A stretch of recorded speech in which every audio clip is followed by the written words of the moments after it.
Hey guys, since you're awake anyway, come take a short walk through where soap is harsh, water isn't hot unless you earn it, and the word germ hasn't been invented, but the smell has. Here's the deal. We're going to see what clean actually means when your street is a gutter, and your best defence is cloth, habit and stubbornness. No museum glass, no myths, just the kind of routine that scrubs you down whether you like it or not. Why do linen people swear they're clean when the alley stinks? How do you wash without wasting what you can't spare? We'll answer it by doing it. If you enjoy this kind of misery, go ahead and like and subscribe. Call it a small indulgence after a cold rinse. And tell me in the comments where you're watching from, or rate the smell out of 10. Good. Now stop hovering at the window and step into the day. We're starting before dawn and your water is colder than honesty. You wake to the scrape of shutters and the small mean cold of stone that never warms properly. The straw mattress holds last night's sweat like a promise. When you shift, it breathes out a tired animal smell.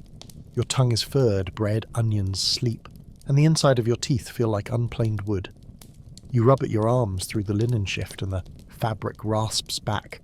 Coarse but cleanish, because around here clean lives in cloth first. A comb sits by the bed, missing teeth, and when you draw it through your hair you feel grit pop under the wood. Little clicks like finding pebbles in bread. You blow on the comb, dust runs off in a pale stream that tastes like attic. You reach for last night's water in the earthen pot, tilt it toward your palm, and the splash hits like an accusation.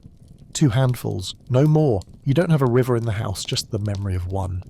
You rub your face hard enough to feel the skin wake like bark after rain. For your mouth there's a willow twig split at the end, softened by chewing. You scrub along the gums until they sting, and salty spit collects under your tongue. If there's salt handy, you dip the bristles and it bites back with a clean that feels a little like punishment. You spit into the ashes near the hearth, where it hisses and disappears like you hid a secret properly. Hose on, wool itching like a lecture you've heard before. You step into shoes that remember every puddle you've met, and the leather gives under your heel with that soft, damp sigh that says the day's going to be honest with you. Outside, the lane is the colour of tea brewed in a shovel. The gutters talk to themselves.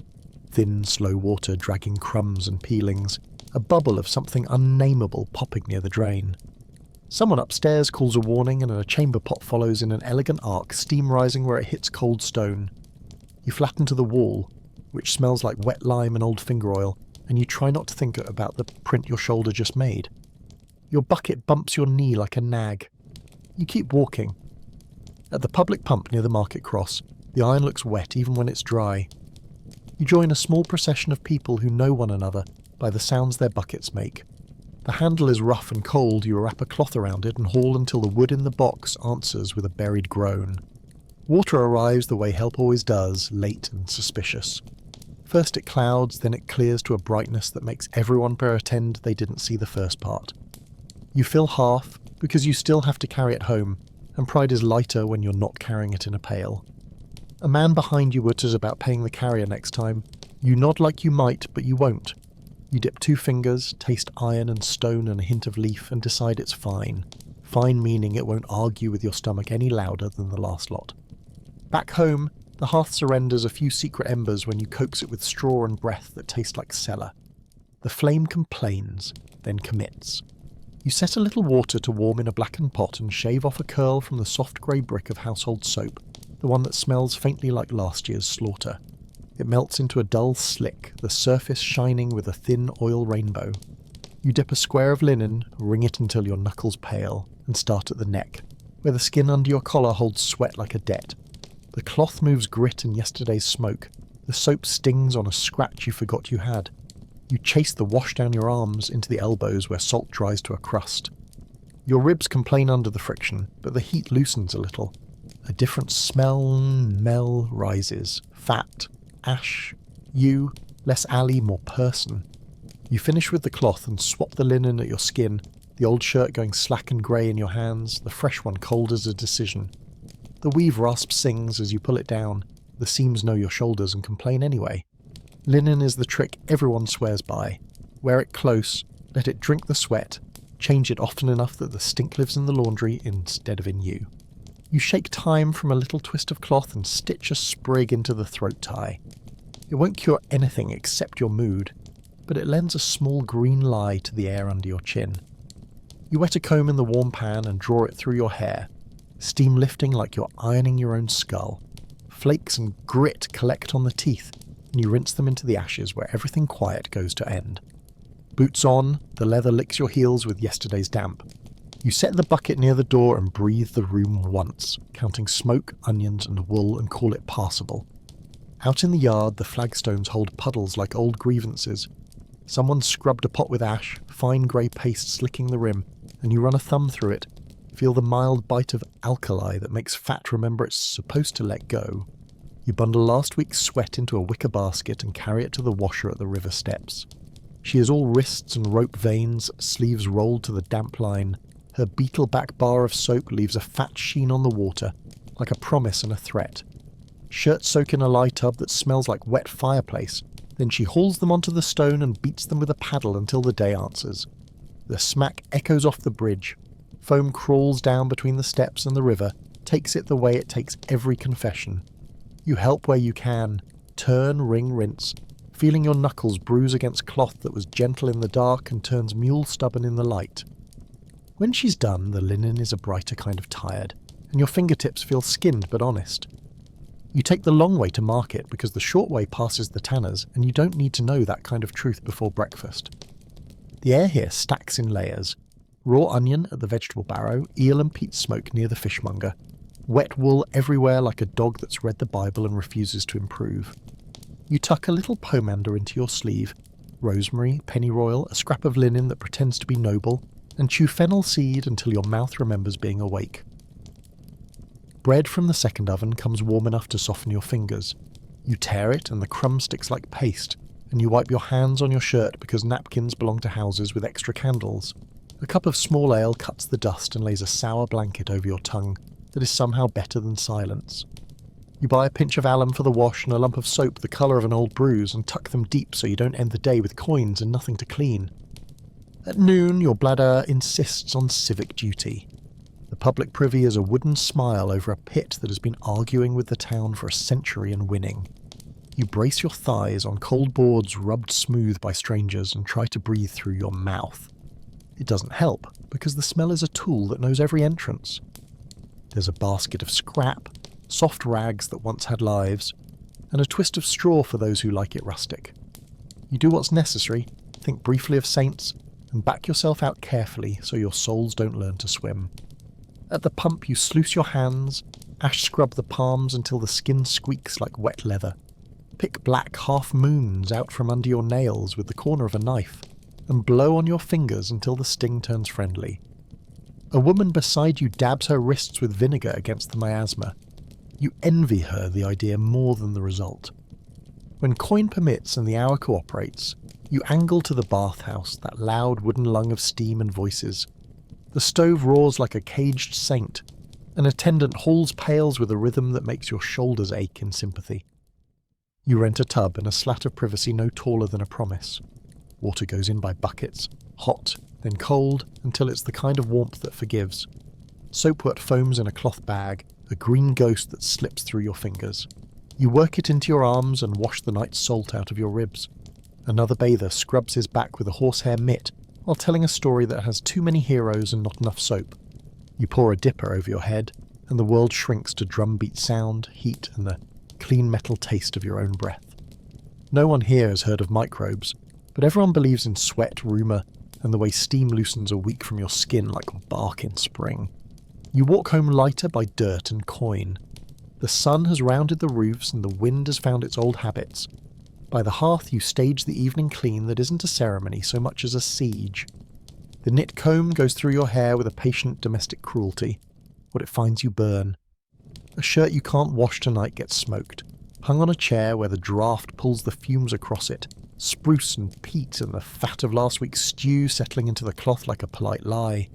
You dab vinegar along your jaw where the wool rubbed you raw, pour a mouthful of watered wine to chase the iron taste of the pump, and set tomorrow's willow twig to soak so it will be kinder to your gums.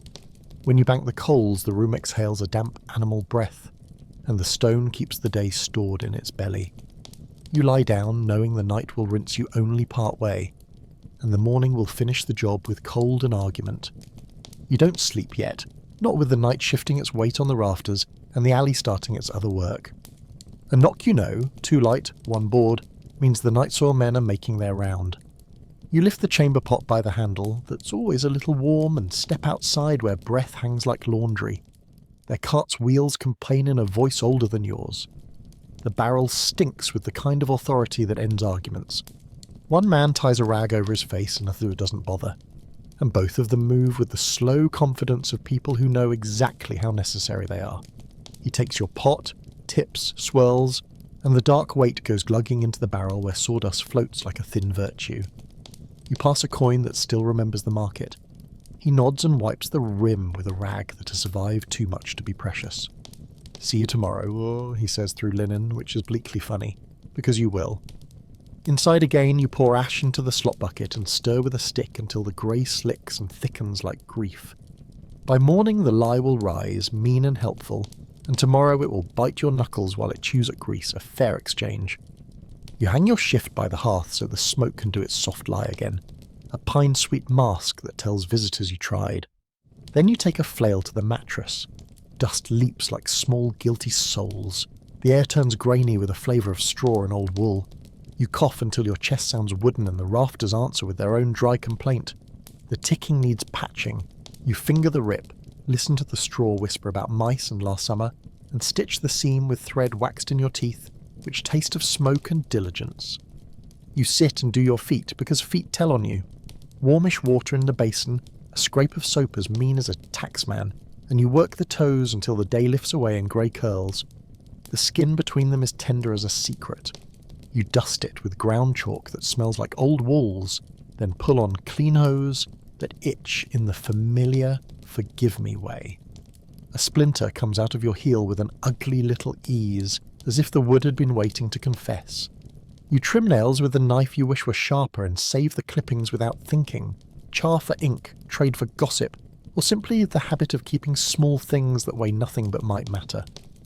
When you stand, your arches ache in an honest language you understand better than sermons.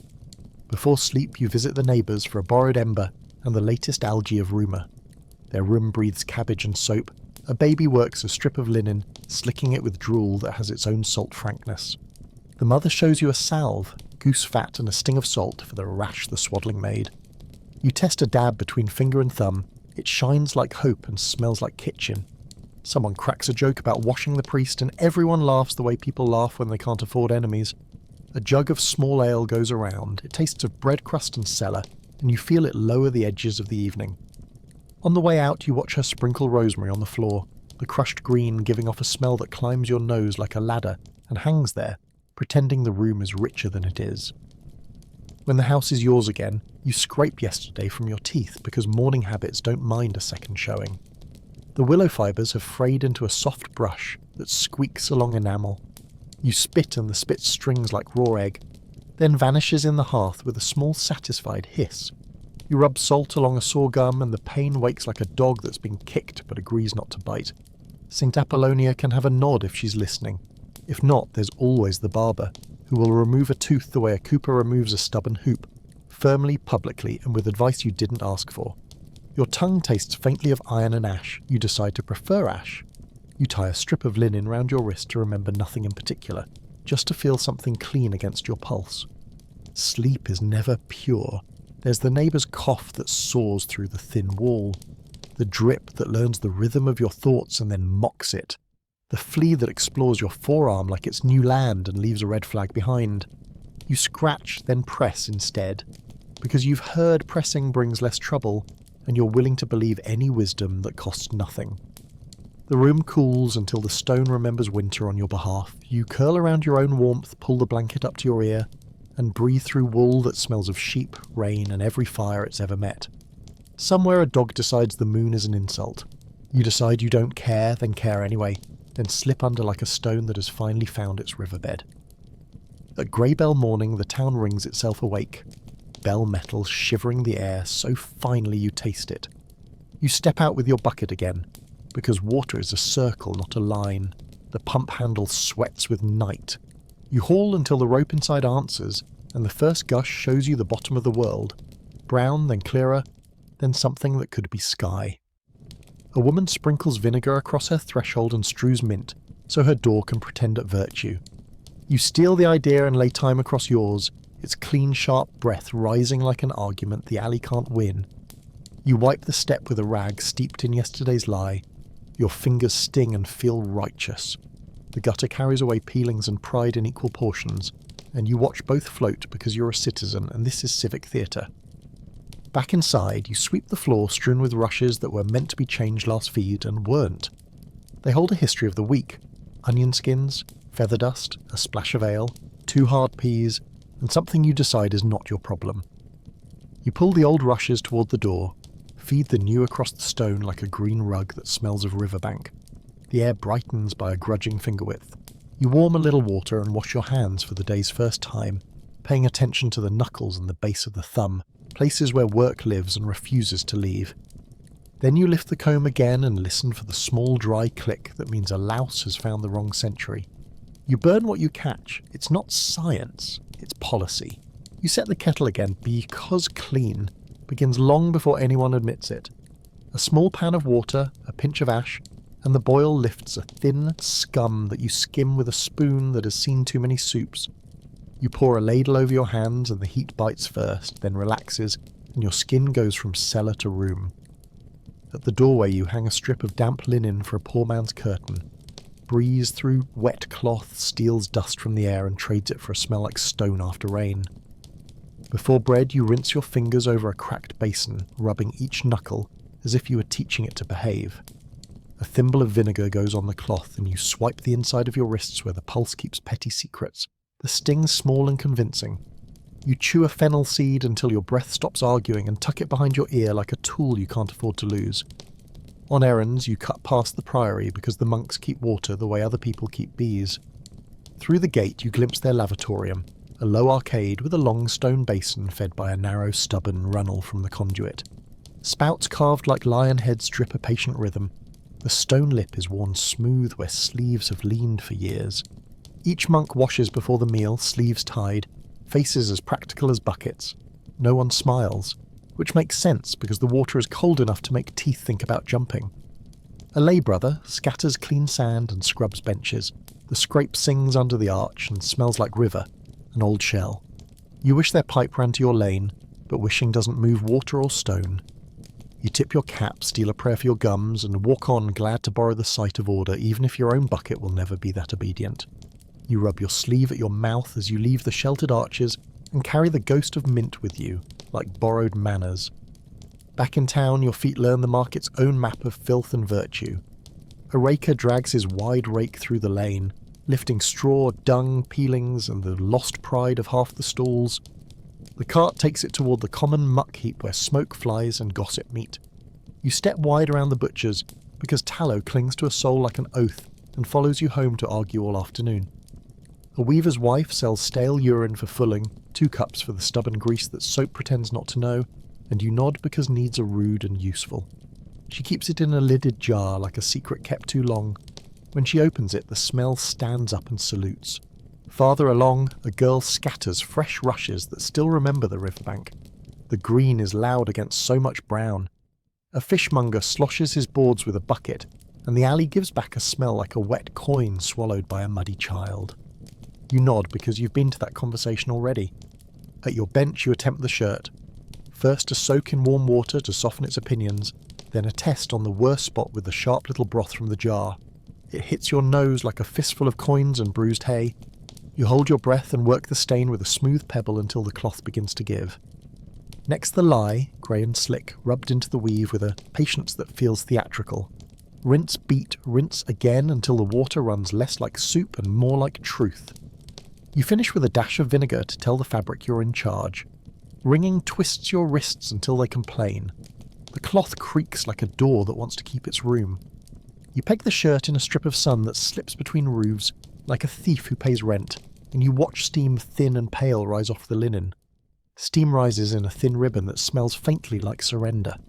Midday brings heat and the kind of still air that lets sin settle.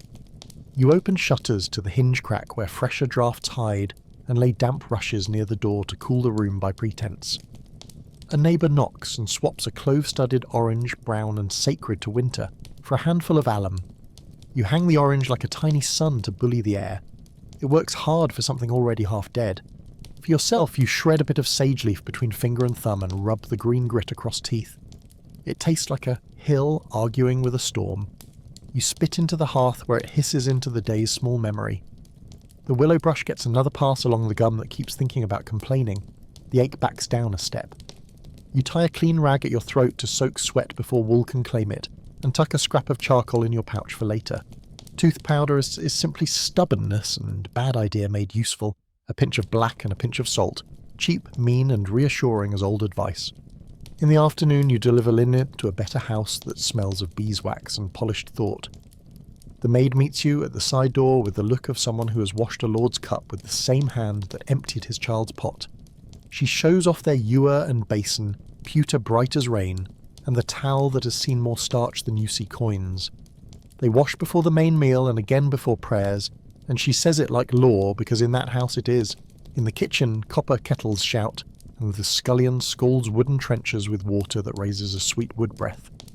A boy scrapes the floor with sand and a stiff broom, drawing clean stripes like a clerk who believes in lines. A sprig of rosemary smokes on the coals, and the cook says it makes meat braver and air better, which you do not argue because argument does not polish a single spoon. You leave with your payment warm from her palm and the smell of wax following you like a clean wound, admiring, wary, and glad it isn't yours. You swing by the stew bath at the end of the lane, a sweat house that has survived 3 bans and 1 sermon. Inside it is a wet cathedral, benches, steam, and the low thunder of people becoming less terrible to themselves. An attendant splashes water on hot stones and the air lifts to a boil you can breathe. You sit, you sweat, and the dirt loosens its grip like a landlord distracted by a parade.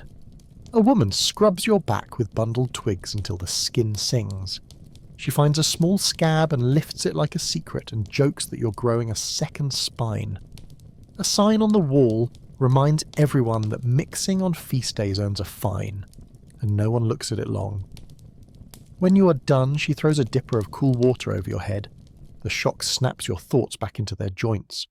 You rub down with coarse linen and a little bran so your skin doesn't squeak under your shirt. You step into evening air that tastes of wood smoke and wet stone and feel the day slide on without remembering the bath more than you can afford. You step past the stew bath glow into the barber's doorway because sharp metal is part of looking civilized, or at least less wolfish. The shop is heat and tallow, and the thin iron scent of a blade kept honest on a leather strop. A man in the chair gets his beard scraped back to civic duty. The razor whispers along his jaw while his eyes water and pretend not to. You sit, tilt your head, and the barber rubs lather, soap beaten with a badger brush in a bowl that remembers other faces, into your whiskers until your skin feels like bread under a wet cloth. The first pass is gentle, then not. Your cheeks sting, your breath tastes faintly of iron, and a nick opens like a shy mouth. He salts it and presses a scrap of linen that has comforted worse. For your ears he has a little spoon that scoops wax with an embarrassing precision. You study the rafters and pretend you're learning carpentry. He finishes by combing oil through your hair that smells of rosemary and smoke, then dusts your neck with ground chalk so your shirt won't argue. You pay, step into the lane, and the air bites your newly shaved face like a cat that loves you. Soap doesn't fall from heaven, it's boiled into being. You've helped. Fat saved from kitchens, cut small and ghost white, meats lie teased out of ash and patience. The kettle sulks, then rolls, and the smell is a barn that married a fire. You stir with a paddle that will never be fully clean again, skimming scum and muttering at bubbles that behave like nobles. A feather dipped in the liquor tells you how sharp it is by dying quickly or not at all. Today it fades slowly, which means add more ash water and keep your temper. When it's ready, you pour the glossy grey into moulds lined with cloth. It sets to humble bricks that remember animals. The better ones carry a whisper of laurel. Yours carry honesty and a trace of last year's feast. When money thins, you cheat with fuller's earth. Cut the bar and tell yourself the dirt will help hunt the dirt. Sometimes it does. Wash day takes a whole Monday and half your patience. Linen soaks in warm water until it loosens its grip on the week. You lift each piece to the board, sprinkle it with ash, and beat it with a paddle until the sound bounces around the yard like an argument between pots. You blew the rinse with a pinch of woad so whites forgive the river's gossip, then wring until your wrists beg for kinder work. The line runs from nail to nail across the alley, and shirts sit on it like surrendered flags. A gust tries to make off with a sleeve. You bite the peg into the cloth and threaten the wind with words the priest would wash. If the sun agrees to help, steam climbs thin and white, and the street briefly smells like hot flax. If clouds turn mean, you bring the damp things in and hang them near the hearth, where smoke will pretend to be a virtue again. Seasons edit everything.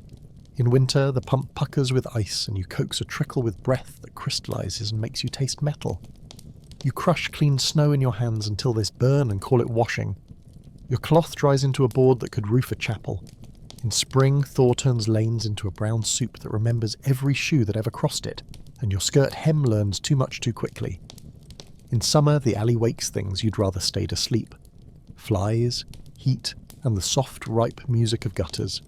You sweat and the linen earns its keep, drinking and drawing and pleading for the tub. In autumn, the wind scrubs the air until it squeaks, and your hands crack at the knuckles. You feed them tallow at night and wake to sheets that smell faintly of kitchen and mercy. If this month belongs to you, you tend it with cloth, privacy if you can find it, and a vinegar rinse that mistakes sting for virtue. Strips torn from worn linen become pads you fix with ties. You wash them at the end of day in water you don't show visitors, then dry them high, where smoke and heat make them smell like the roof. The midwife swears by rosemary for cramp, by wool at the belly, and by a small wine for fairness. She mutters that cleanliness keeps fevers shy and women safer, and you nod because you would rather believe a herb than a rumour. When the blood is heavy, you double the cloth and keep your temper folded with it. When it lightens, you thank no one, because no one asked it to start. You sleep on an extra rag and wake to the pale geometry of stains that look like maps and mean nothing. Travel is a lesson in other people's cleanliness. The inn keeps a basin big enough for a pony hoof and a towel that dreams of being white. You share a trencher with strangers who call themselves friends after ale. Everyone wipes on bread or sleeve and the dog finishes the moral. A boy brings ewer and warm water at dawn. You cup your hands and feel grit go. Then your face wakens the way a door does under a firm knock. You keep your own cloth for the road, a narrow piece that serves as towel, scarf and sometimes curtain, and a twist of herbs to rub between palms when latrines are shy and hedges are honest. You sleep on straw that scratches and breathes, fleas doing their small energetic arithmetic. You press instead of scratch and tell yourself you're stoic, which is a useful lie. In the morning, you beat the blanket out the window and watch last night fall out of it like dust leaving a sermon. Evening calls everything back to the middle. The bell rolls a slow note through the lanes and the watch sprinkles lime in the gutter, like seasoning on a civic stew. You scrape your nails with the same knife you cut apples with, rinse the blade, and don't explain yourself to anyone. Feet get a second wash because tomorrow starts at the ground. You mash warm mash and thyme into a rag and tie it around a protesting ankle until the ache speaks more politely. You smoke a shirt, set tomorrow's twig to soak in the ewer, and rub a whisper of tallow into split knuckles that resemble tiny mouths asking for better work. The room drinks smoke and gives back a softer stink you can live with. Outside, someone quarrels with a door. Inside, you quarrel with a stain and win by declaring peace. Before the light dies, you walk the lane once more and see cleanliness where it rarely lives, in habit. A woman brushes her threshold with wet sand that makes the wood smell like old boats. A boy carries a pot too carefully and becomes a lesson in gravity. A raker drags his rake past, the teeth combing straw and peel into a neat dismal hill. You nod to the night soil men, though their cart hasn't yet appeared. You nod to the pump, though it has made you curse all day. Back home, you bank the coals and the room exhales wood, ash and the day's decisions. You climb into a bed that remembers everyone you've ever been at the end of a day. Linen against skin, wool against linen, smoke against wool, and your own tired breath against everything. If you're watching this from a heated room, maybe don't complain about the draft. Morning will come with its bucket anyway, and you will meet it with a cloth and a face you've already started to make. Clean, you keep learning, is measured in buckets and backs. The water carriers tramp past at dawn with yokes that carve grooves into their shoulders, 2 tubs tipping like moons. They bring conduit water to houses that pretend they don't know the pump. The price is a coin and a nod, more if the feast day emptied the cistern and the city keyholder is late. They say ale is safer than water, and they're right often enough to breed a habit, But you can't rinse a bowl with ale without hating yourself, so you court the bucket and its little choir of slosh. The carrier dips, lets the first clouded inches spill back to the street, then fills straight and still so the grit sleeps at the bottom where it belongs. Sometimes a frog arrives, a leaf, a rumour. You strain through linen and call it providence. In frost the hoops freeze and their ropes bite. In heat the water turns warm and shy. You pay, tip a cup to your lip, taste iron and old pipe, and decide it's drinkable in the resigned way most things are. Clean isn't fierce faith, it's logistics. When fever runs the town like a tax collector, the regiments turn holy and petty at once. You air bedding even when the sky threatens rain. Bang mats until ghosts pour out of the seams. Hang sprigs of rue and wormwood so the doorframe smells of garden and warning. You soak a rag in vinegar and water, tie it over your face, and the world becomes sharp and sour as if your nose decided to grow teeth. People carry pomanders, orange studded with cloves if you're lucky, a walnut with rosemary if you're not, and swear that sweetness blocks bad airs the way shutters block wind. Old women burn juniper and bay. The smoke claws at your throat and still feels like a favour. Someone brings up the thieves' vinegar again. 4 herbs and a legend that promises immunity if you marinate in faith. You wash hands more, not because you believe in invisible animals, but because water is one of the few arguments you can afford. If a neighbour bleeds himself at the barber, you hold the bowl and keep your face steady. Everyone becomes tidy in the ways they can, stubborn in the ways they must. On Saturdays, even the poor try for Saturdays, you take a bath, which means you take a tub. A wooden hoop and staves that have held apples and sometimes fish stand in the middle of the floor like a blunt miracle. You haul kettles until the water grows generous. The smallest child goes first because life is unjust in funny directions, then the next, then the next, the water turning from hopeful to historical as you chase dirt down the family ladder. You scrub with soapwort when money is thin and with tallow when it isn't, leather that smells like pasture and kitchen in equal measure.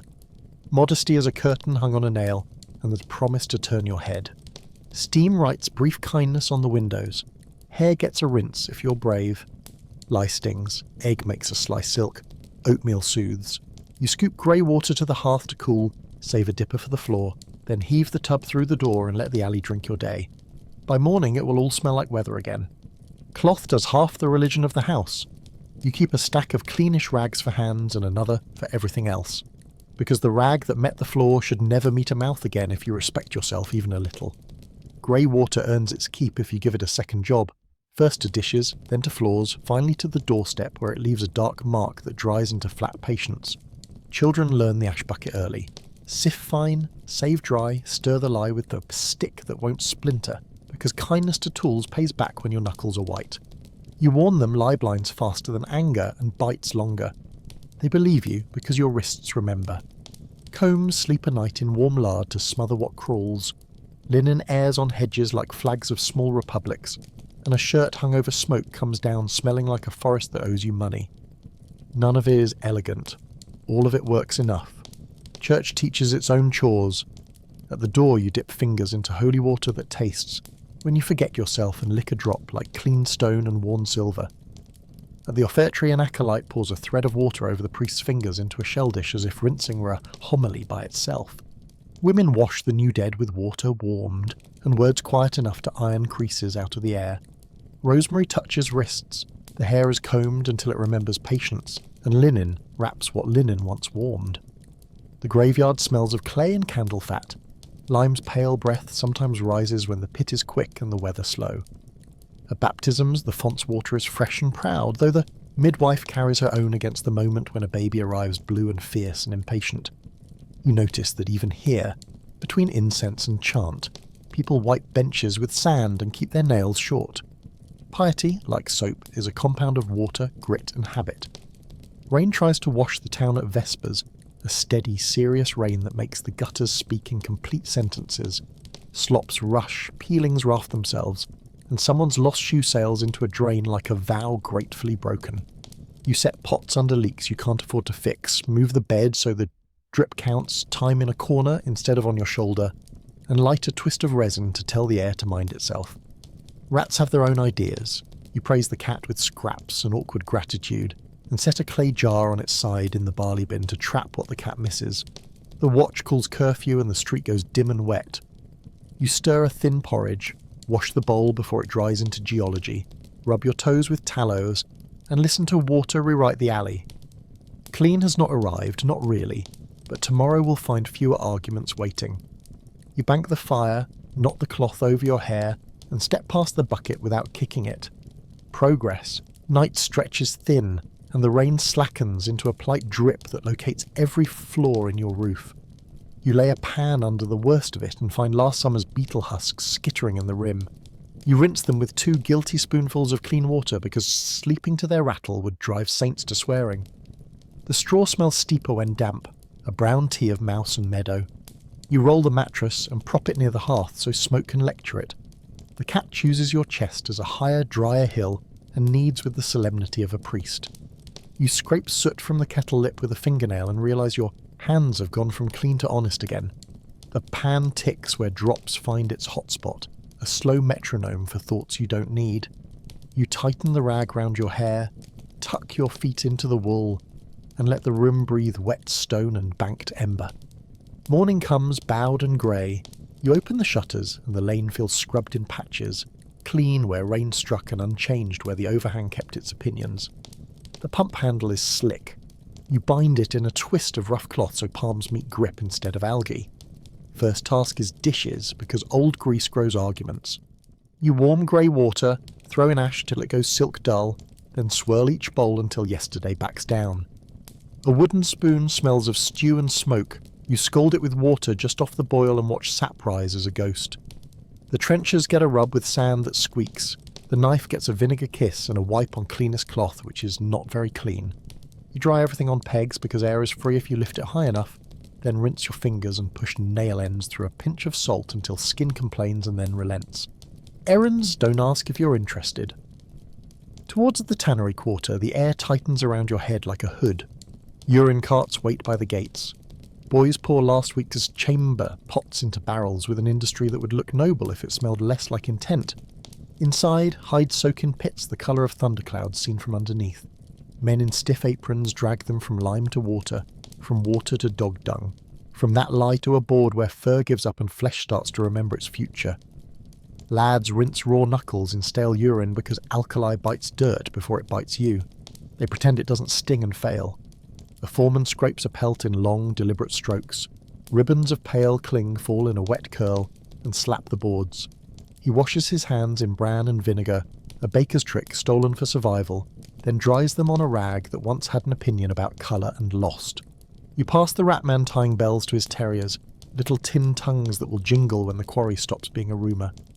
He carries a sack that mutters. He says it's frogs, and maybe it is. He swears lime dust down a burrow will teach rat sobriety, then laughs because sobriety is for people without cheese. You nod and barter a story for a tale. Yours about the boy who washed in the horse trough and came up wearing a leech like a medal. His about a baker who swept flour into the gutter and started a paste that glued a wheel where it stood. He keeps his hands clean with sand and spit and the edge of his coat like a man polishing a conscience. When he goes, the bells tattle against his dog's ribs and the alley's noise returns to its usual prayer, water, wheels, and someone losing an argument with a shutter. At the river steps, washerwomen beat linen with a tempo that keeps boats honest. Paddles slap water into talk, insults fly with the suds and fall just as quickly. You bring your share and take a place where the current minds its work. Ash roughens your fingers again, the day will make them sting later. A woman shows you a trick. Rub greasy collars with rye bread first. Feed the crumb to the river, then ash and work. Bread cheaper than soap, she says, if you're doing sums that include dinner.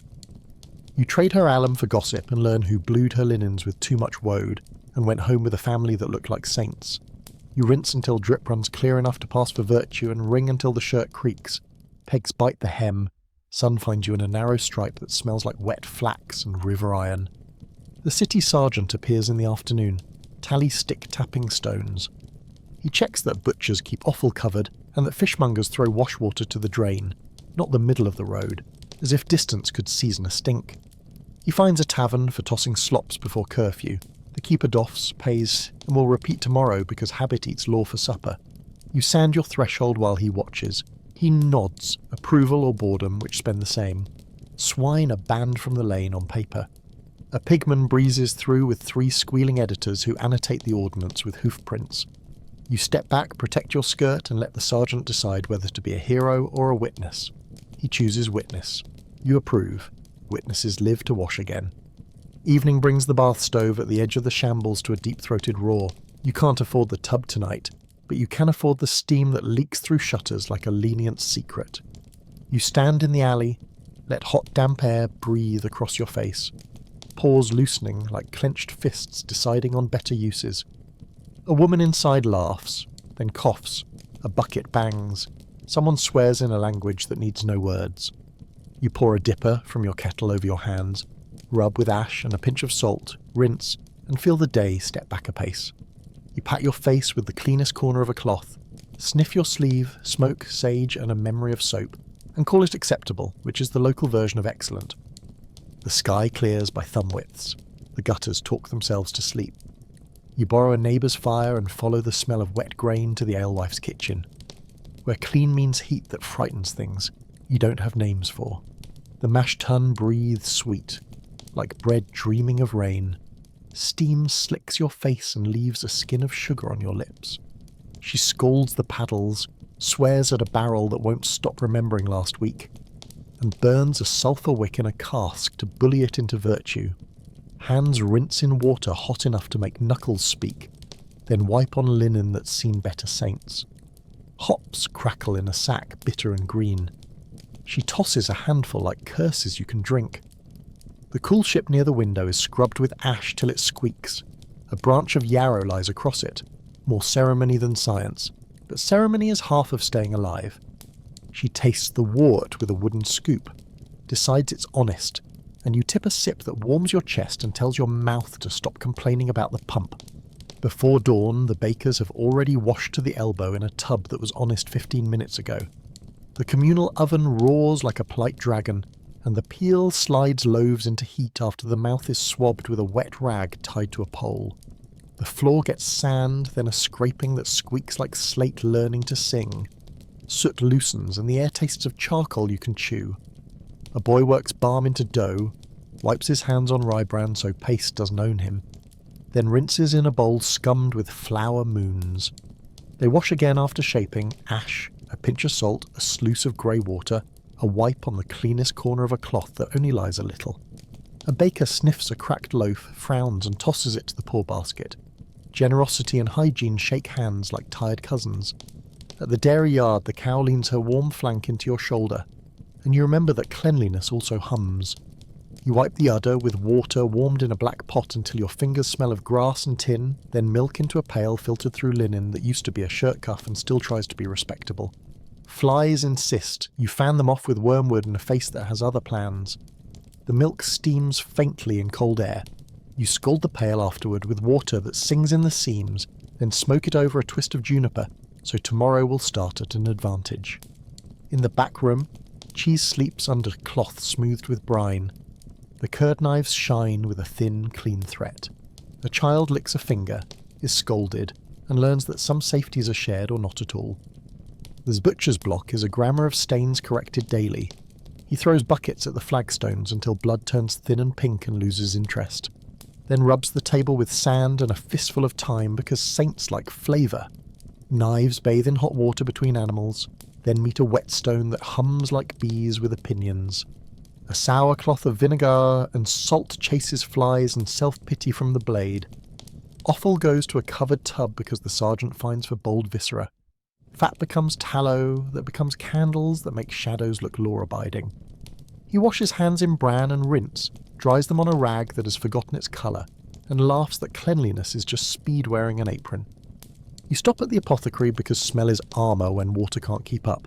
He sells rose water in green bottles that clink like small decisions, lavender tied in bundles that make drawers behave, and thieves' vinegar because legend cleans better than instruction.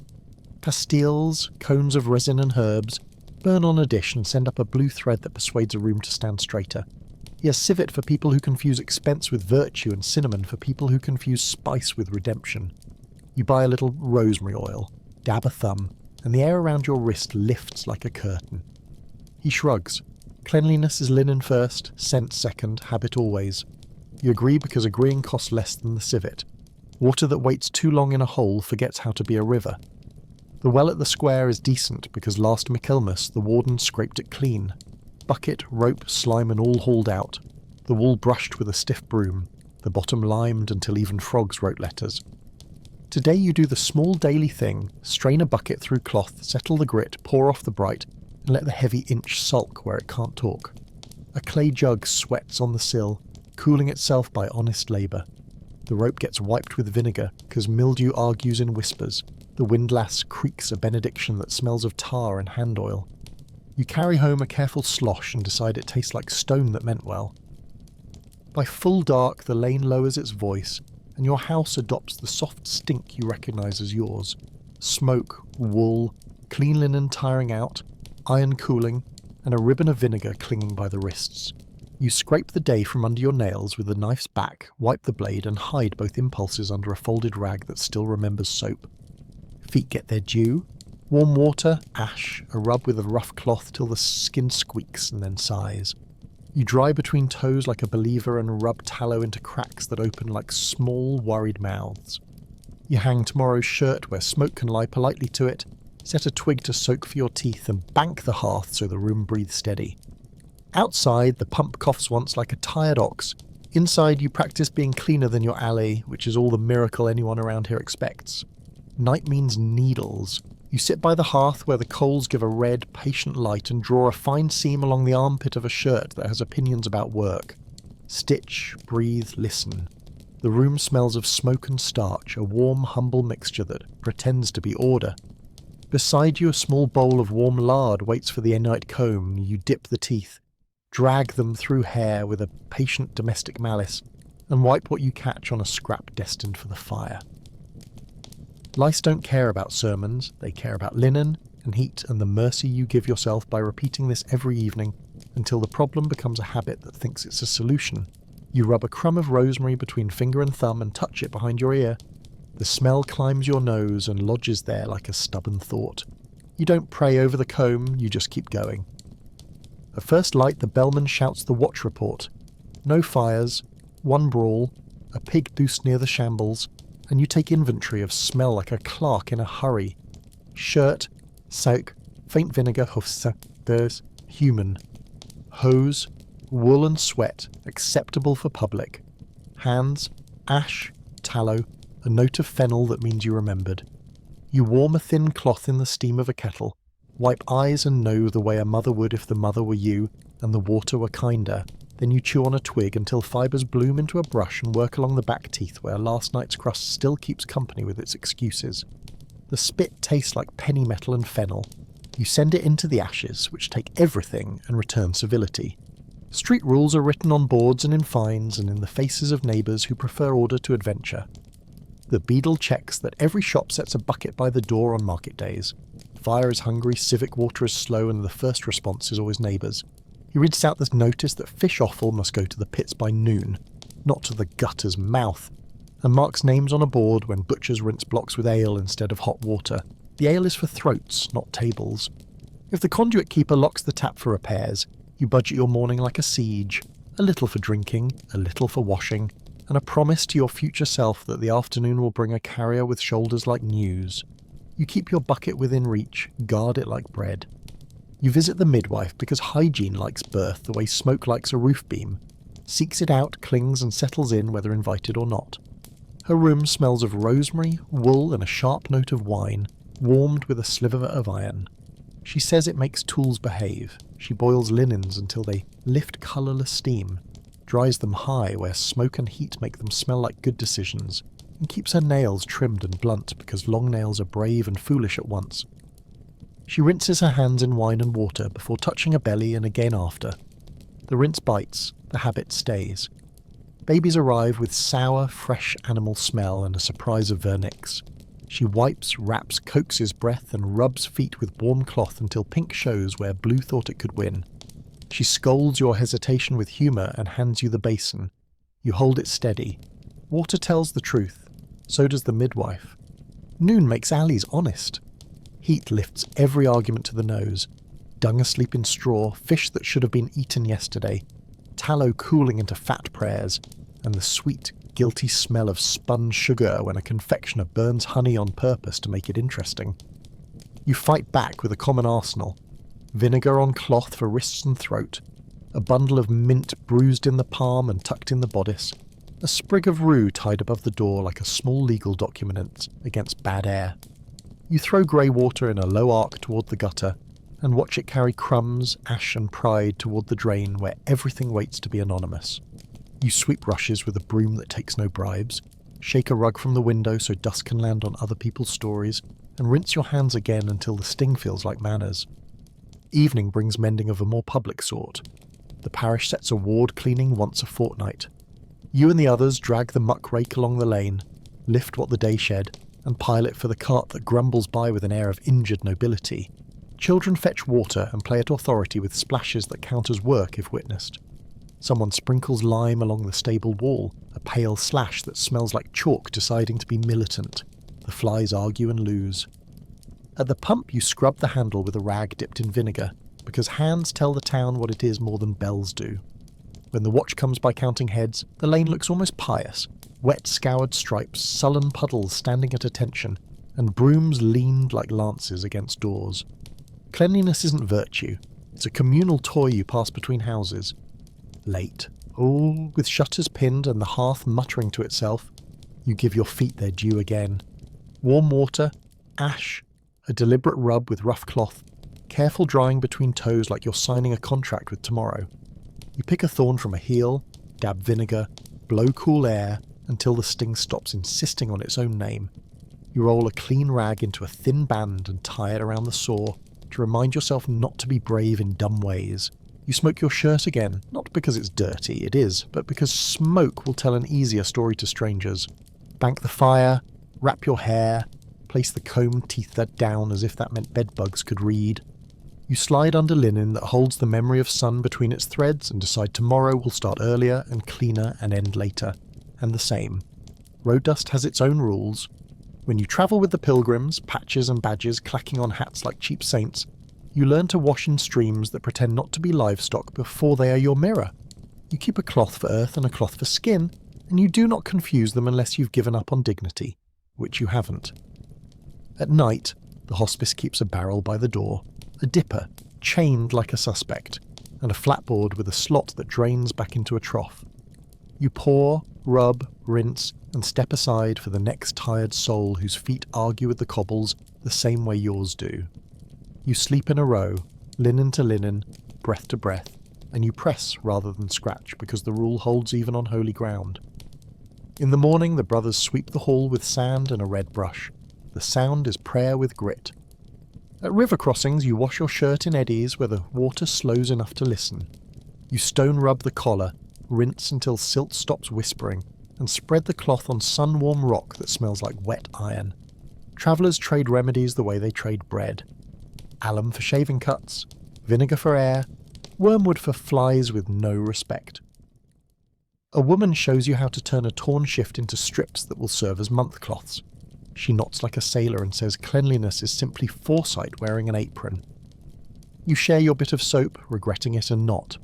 When the shirt dries, the wind gives it a smell that is not the alley's, and you put it on like taking an oath you might keep for a day. Shrines teach another order of water. At a well-reputed for cure, you watch people lower cups tied with ribbons. No one drinks without wiping the rim, and no one says why. A blind man rinses his eyes and blinks like a fish brought near a window. A mother bathes a child's swollen knee with water that tastes faintly of iron and moss, and the child decides the attention was cure enough. You wash your hands because the gesture steadies you. The stone lip is polished by palms in need and by the slow work of hope. You leave a thread of linen on a thorn bush because cloth remembers, and you want the bush to remember you as someone tidy, even if the day disagrees. If the road sends you to the sea, ships teach their own hygiene with a whip and a bucket. The deck is scrubbed at dawn with holy stones that grind splinters into compliance. Sand hisses, salt bites, and wood comes up pale and new under your bruised knees. Buckets of brine slop over boards until your hands prune and your nose learns to love tar. You rinse your cup in the same barrel you drink from, because options are dreams.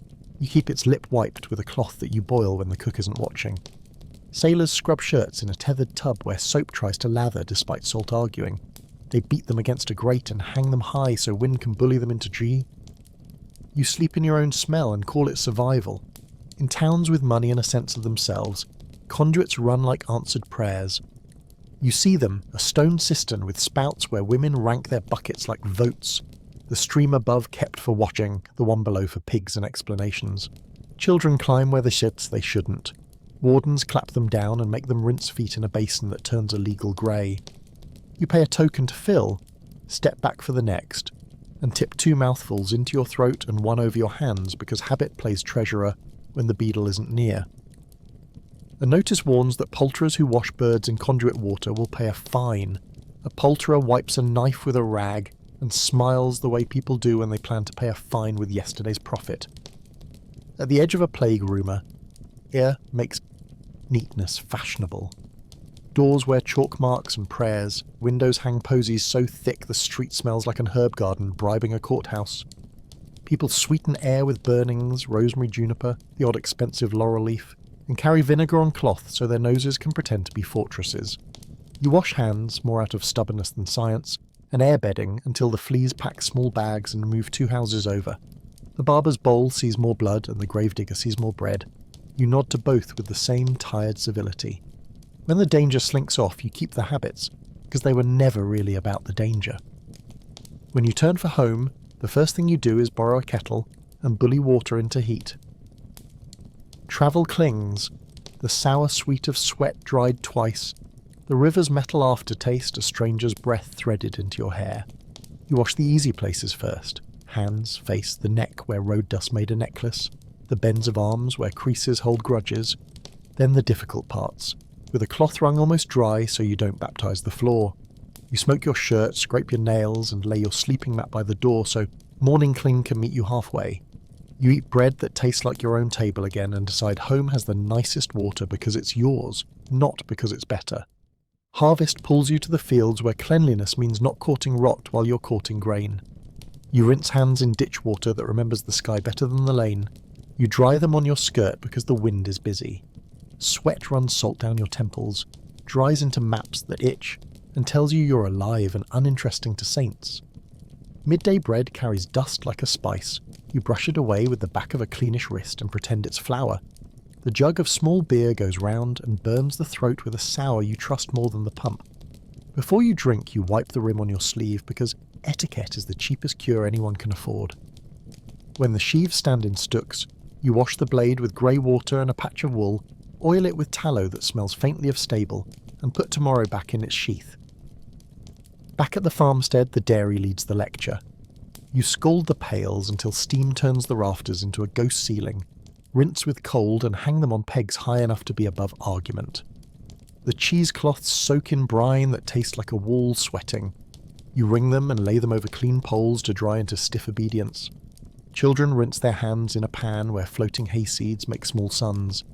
You change the water before their second pass because a lesson learned once is a habit, learned twice is a rule. The floor gets sand and a push broom until it squeaks like a mouse choir.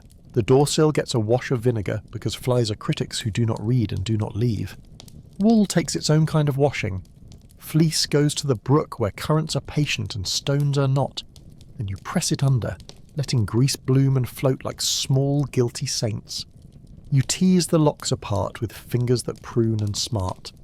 Lanolin softens skin you forgot to be kind to, and the smell, sheep grass sun, gives your nose a holiday from alley arithmetic.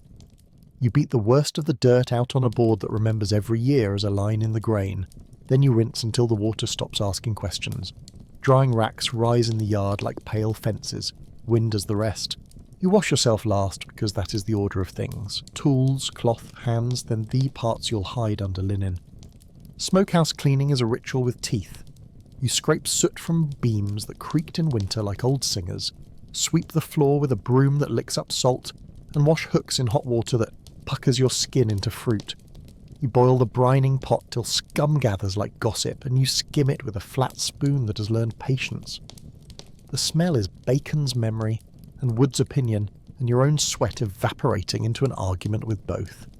When the house is ready, you rub the walls with juniper bundles until your hands smell of resin and refusal. Clean doesn't have to be pretty to be persuasive. On washing days, the stream becomes a courthouse. Women take their stones and paddles to separate juries of foam and chatter. They try shirts for the crime of living, acquit some, fine most, hang all. You add ash to the water and it goes immediately from honest to useful. Lye licks oils from collars and stains blush and recede. You blew the last rinse with woad, the water turning a heresy of colour that dries to the white you remember. Pegs hold the verdicts up to the wind, and the whole meadow smells like soap pretending to be flowers. The sun bakes cloth into the kind of dry that snaps. You rub a sleeve against your cheek and feel pride masquerade as comfort. Sunday is reprieve and inspection. You wash more carefully for church, because people pretend not to notice and notice anyway. Basin, ewer, towel with edges that scratch. In the porch, a boy pours water over your fingers and you wipe them on linen that contains more starch than charity. Inside, incense lays a fine smoke on skin. You tell yourself it's an antiseptic homily and try not to sneeze. At the packs, wood carved like a kiss, you watch each mouth in turn and note who wipes, who does not, and where you should pretend to cough. After the service, women gather near the font, exchange recipes for salves and stains, and swap alum like coins.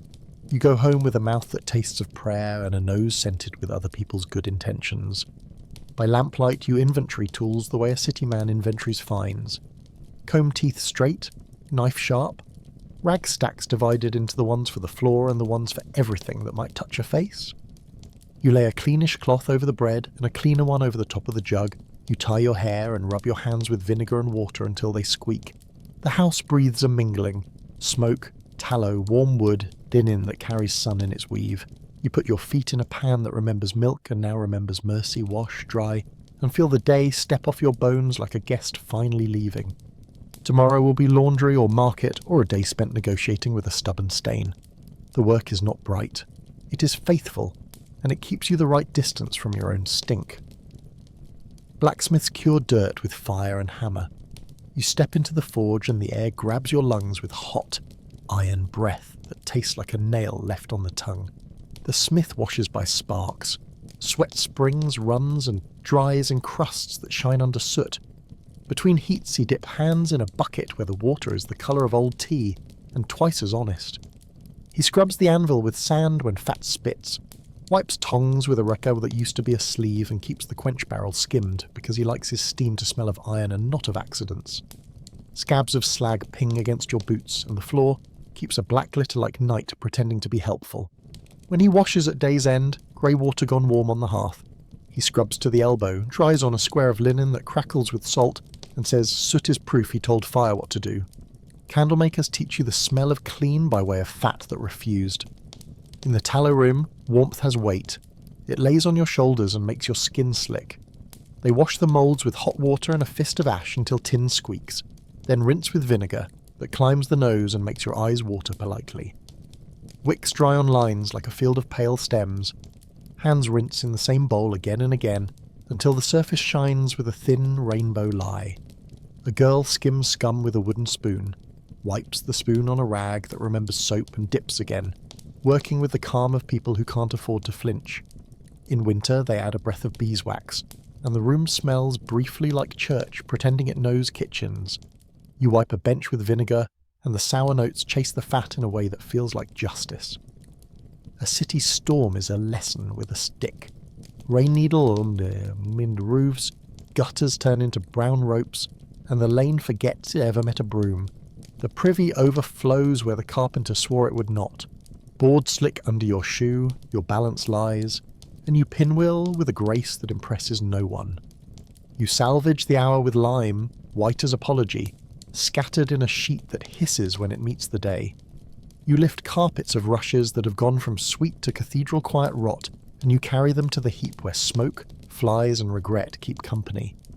You soap the stair rail with rag and ash until the wood says thank you. Downstairs you rinse the stone with a bucket after bucket until the water clears, and your shoulders buzz like angry bees learning patience. Hospital halls, when the road knocks you down to them, smell of boiled cloth, sour wine, and floors scrubbed with sand until they mutter. Sisters rinse their hands in basins set under windows, light glancing off tin, and they dry on linen that has known starch, sun, and resignation. They warm water for the sick and let you sip from a spoon that tastes of metal and mercy. They steep thyme for throats, lavender for nerves, and insist on combs even when patients think combs are vanity. Beds are spaced by rules older than the nuns. A sister washes the rail with vinegar, and a stubborn wrist. Floors get sand, bowls get boiled, windows get a crack opened even in snow so air can remember to move. The quiet that follows has weight and a smell like cloth that forgot to be afraid. Feast days require public cleanliness performed like theatre. Flags out, gutters hushed, thresholds sanded into neat pale signatures. You wash twice because the neighbours will be sober, and you scrape your shoes with a knife whose handle remembers onions and rain. At the procession, men with buckets flank the candles. If wax drops, sand answers. If flame argues, water wins. The good house sets a basin at the door and a towel that could impress a taxman. You take your turn and feel starch bite your knuckles like a polite dog. Children are scrubbed pink as apples, hair ribboned, and told to hold their breath when incense walks by like perfume with opinions. You roll your eyes and do it anyway because coughing in procession edits reputations. Bugs need policy, not rage. You boil the straw tick in stolen river water if you can. More often you beat it on the rail until the sun looks interested, then rub seams with vinegar and a dab of oil to make the fabric taste unfriendly. Bed legs stand in little cups of water salted like a harbour. You check them at night with a candle and a flat, murderous calm.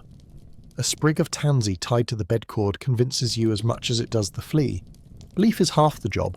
Shirts sleep one night in a chest with a dish of hot coals and rosemary, so what crawls decides to emigrate.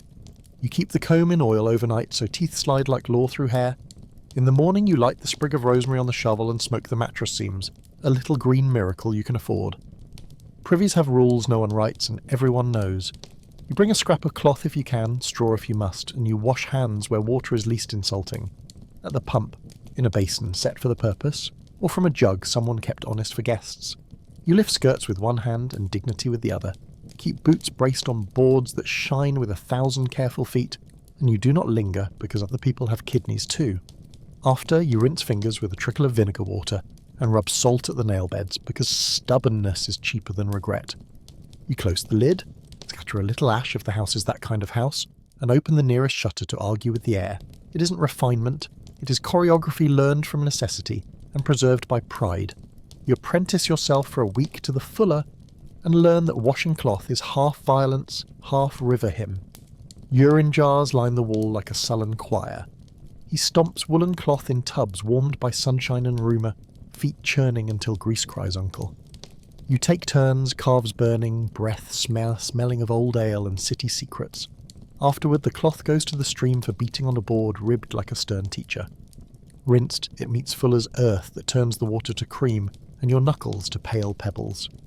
Soap is an honoured guest, ash the housekeeper, and the paddle the magistrate. Rinsed again, the cloth stretches on the tenter frame, hooks biting while wind hums through it. At night, you dream of feet churning clean into cloth and wake with calves that have learned an honest hymn. In the scriptorium, you watch monks wash their hands as if they were sharpening quills. A ewer, a towel folded like an argument, fingers rubbed carefully so the oils don't bully the vellum later. They dust palms with chalk and the page takes ink without blots. You borrow the trick for your own work. Ash, a breath of chalk, a wipe on linen, and your needle stops squeaking against thread as if it too approves of clean. The room smells of skin, glue, scraped calfskin, and a little rose water that never apologises. Before Vespers they wash the ink from their fingers with a paste of ash and a whisper of oil. The grey smear vanishes and leaves a dryness that means they won't stain the page with fingerprints of zeal. At the dye house, vats breathe blue, red, and the metallic quiet of green. Dyers wash their arms in vinegar water before reaching in, not for cleanliness itself, but for the way acid keeps colour from treating them like cloth. You see hands stained to saintly shades anyway, woad blue knuckles, madder freckled wrists, then the wash at the end, running water until clouds stop, ash to lift oil, a quick dip in stale urine if nothing else worked, and finally a dry with towels that once were shirts. The yard smells of heat, wet wool and iron that decided to learn a song. When colour takes, you rinse until the stream tells fewer lies, then hang skeins like narrow flags and smoke the room with damp rosemary, so the house agrees to host the blue for longer than a week. The mason keeps clean with wind and gravity. He wets stone so dust falls heavy, covers hair with a cap that used to be generous, and wash his eyes with a trickle from a leather bottle that tastes like oat bread. Lime dries his hands into white maps. At day's end he rubs them with tallow and vinegar, until the cracks look less like roads and more like choices. His apron gets beaten, not washed. Dust remembers the last wall too fondly to share a basin, so you hang it and let time do what water cannot afford to. He rinses his mouth with water and a pinch of mint because dust has teeth. You borrow the rinse later and decide mint is a sermon you can stand. Household pickling day turns the kitchen into a sour cathedral. You scald jars till they sweat, lay cloths over bowls like small winter roofs, and salt cucumbers until they begin to speak reasonably about their future. Vinegar fumes polish your sinuses. You wipe the table twice because brine makes sticky declarations. Hands rinse dry while spices crack under a pestle that smells like every market morning you've ever survived. In a week, the house will smell like patience. Tonight, it smells like somebody invented order and sold it by the ladle. You carve wax for seals while jars cool, dip your finger in the brine and lick because you're still an animal, then rinse like someone who plans to shake hands again someday. Night again, and your room learns balance. Smoke threads itself thinner, wool breathes, the rushes stop telling stories underfoot. You wash a final time, the travellers rinse, face, hands, feet, the inward bends, each with a cloth freshened in the kettle's quiet steam. You chew parsley for breath, tie back hair with linen that remembers the sun, and lay the comb where morning will find it. The bed receives you with a creak that sounds like advice. You accept. Clean is never finished. It just stops chasing you for a few hours. Outside, rain brushes the lane clean enough to smell the river's iron through the smoke. You breathe, file the day where you can find it and let your hands rest open, empty, and briefly new. Laundry that can't face the tub gets the smoke cure again, hung on a chair back where the draft drags hearth breath through it, until shirt smells like forest and stew instead of street. You rub a little salt and charcoal on a dark stain, brush it out with a stiff bit of rush, then shake and lie that no one will notice. Nails get a scrape with a clean knife, a rinse in warm water brightened with a drop of wine, and a quick polish on linen so small dignities have a surface to stand on. You set the basin by the door for morning, and bank the coals until they glow like a row of patient eyes. It is not luxury. It is a truce you can sleep inside. City water law reads like laundry instructions written by a magistrate who owns no buckets. Wardens unlock the conduit at third bell, lock it at sixth, and fine anyone washing entrails within 12 paces of a spout. You queue with buckets that wring your knees, and watch the first cloudy surge pass like suspicion before trust is poured. A woman lines her bucket with linen to catch grit. A baker fills from the top and leaves an inch of silence for the silt. When your turn comes, you rinse the lip, fill steady, and tip a mouthful over your hands so your own skin signs the ledger. You carry home with both hands and the bucket leaves a cold ring on your sker. You let it dry into a memory shaped like a belt because stains are just history that learned to be quiet. The bathhouse enforces peace with rules written in steam. Men and women alternate hours. You arrive on yours and leave your shoes in a row that looks almost devout. Attendants rinse benches with hot water that smells faintly of resin, ladle clean and dirty with a choreography learned by wrists. You pay for a tub and extra heat because your weak can hear you counting. In the corner, a woman scours her skin with bran tied in cloth. The sound is gentle sand. You wash hair with egg and a little warm water and hope the smell forgives you quickly. You tip a dipper over your head and feel sweat surrender. Afterward, you sit on the bench that faces the cool door and eat a heel of bread that tastes better than advice. You help a neighbour clean a well that decided to grow a garden of slime. The rope comes out green, the bucket argues. You lower a boy who boasts more than sense, and he scrubs the sides with a broom lashed to a pole while you belay with a prayer. Up come stones, a frog, someone's lost brooch, and enough algae to feed a city of geese. You pour quicklime carefully, holding your breath, then flush with buckets until water stops pretending to be soup. The first draw afterward, you give to the gutter with a bow because prudence is cheaper than penance. 2 days later you draw water that tastes faint and clean. You drink and feel the well shake off its sulks, like a cat shaking rain. Market day filth has a schedule.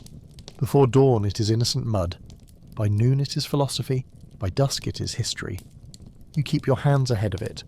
Between coins and carrots you sluice fingers in the vendor's rinse bowl.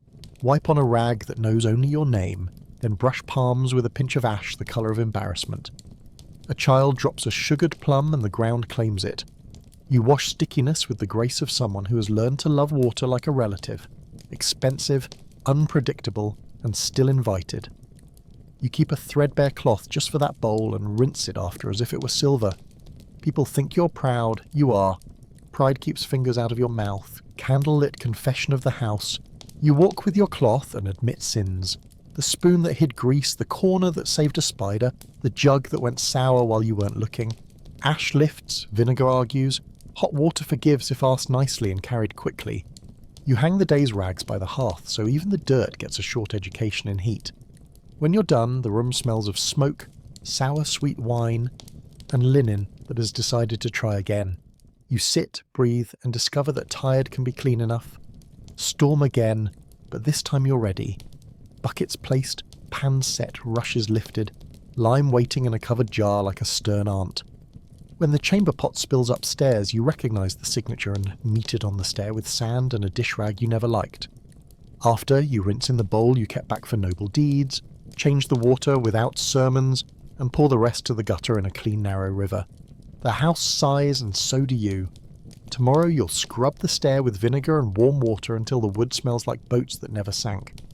In the morning you audit the smells like a merchant audits coin. Hearth, wood and a line of last night's stew acceptable. Linen, smoke and sun good. Doorway, wet stone and the faint vinegar you left on the sill very good. You rinse the pump handle before anyone else touches it. Sweep the threshold with damp sand so dust lies down, and shake the rushes in the yard where light can scold them. The alley carries fewer arguments than yesterday. You decide to accept the compliment and answer with a clean shirt, a combed head, and a face that remembers water. Winter thinks cleanliness is a dare. You heat stones by the hearth and drop them into the washpan, so water stops pretending to be glass. Steam nips your face and makes your eyes prickle like you've been caught lying. You bathe in inches, a cloth wrung nearly dry, a pass to the pulse points, another to the creases where skin folds its little resentments. Hair waits for summer unless vanity wins. When it wins, you warm oil between palms and coax the scalp like a stubborn cat. Then wipe with linen until shine turns to truce. You hang the cloth by the fire, and it dries into a promise. When you dress, the first touch is cold enough to make you swear softly, and the second is relief. In deep cold, the bakehouse becomes embassy and hospital at once. You help knead to earn the corner nearest the oven's flared mouth. Wash hands in a bowl that gives back heat like a secret, then dry them in air perfumed by crust. People bring damp boots to steam, damp hopes to warm, and a shy rag to gild with the smell of bread. The baker insists on rinsing the peel and sweeping the oven floor between drawers. He claims it keeps the crumb clean and the riddles of yeast simpler. You nod and agree because hot bread makes better citizens. Children get their hands rinsed in a row, palms out, eyes big. They blow on fingers and laugh clouds, then tuck into crusts while steam writes mercy on the window. You visit the leech collector at the marsh because medicine wears muck boots here. He rinses his legs in the cool runnel that feeds the fen, rubs them with salt to persuade leeches to reconsider, and keeps a pot of ash water by the hut to scrub bite rings before they decide to be stories. His jars are clean in the way that makes you believe in survival, glass clear, linen lids, cords new. He boils cloth and scrubs table with sand until the boards feel younger than he does. He laughs that people fear leeches and trust fevers. You laugh because jokes keep hands from shaking. He stores the leeches in jars lined with wet moss and checks them like a man counting pennies. He wipes his knife with wine, then water, then oil, because metal like a story rusts if you don't attend it. A brewer's by-blessing saves a wash. You collect a pail of spent lees from the alewife and use it to cut grease from bowls that met stew, with more enthusiasm than manners. The smell is grape bitter and friendly. You rinse with hot water and it turns honest without argument. You scrub the table with salt so the grain tastes bright again, then air the cloth under the eaves where winter sun polishes what it can reach. The cat supervises and contributes nothing except proof that fur is self-cleaning and opinionated. After, you wash your own hands twice because some gratitude is practical. Your fingers smell of lees and hot wood and something like relief. When the year turns and bells drag the sky into a new ledger, you clean the house like you mean to live in it. Smoke the corners, sweep the rafters, wash the door with salt water so guests cross a line of small courage. You burn rushes that failed you and strew new with mint to announce reform. Neighbours trade brooms and jokes. Someone pretends to wash the beadle, and someone else pretends to wash the moon.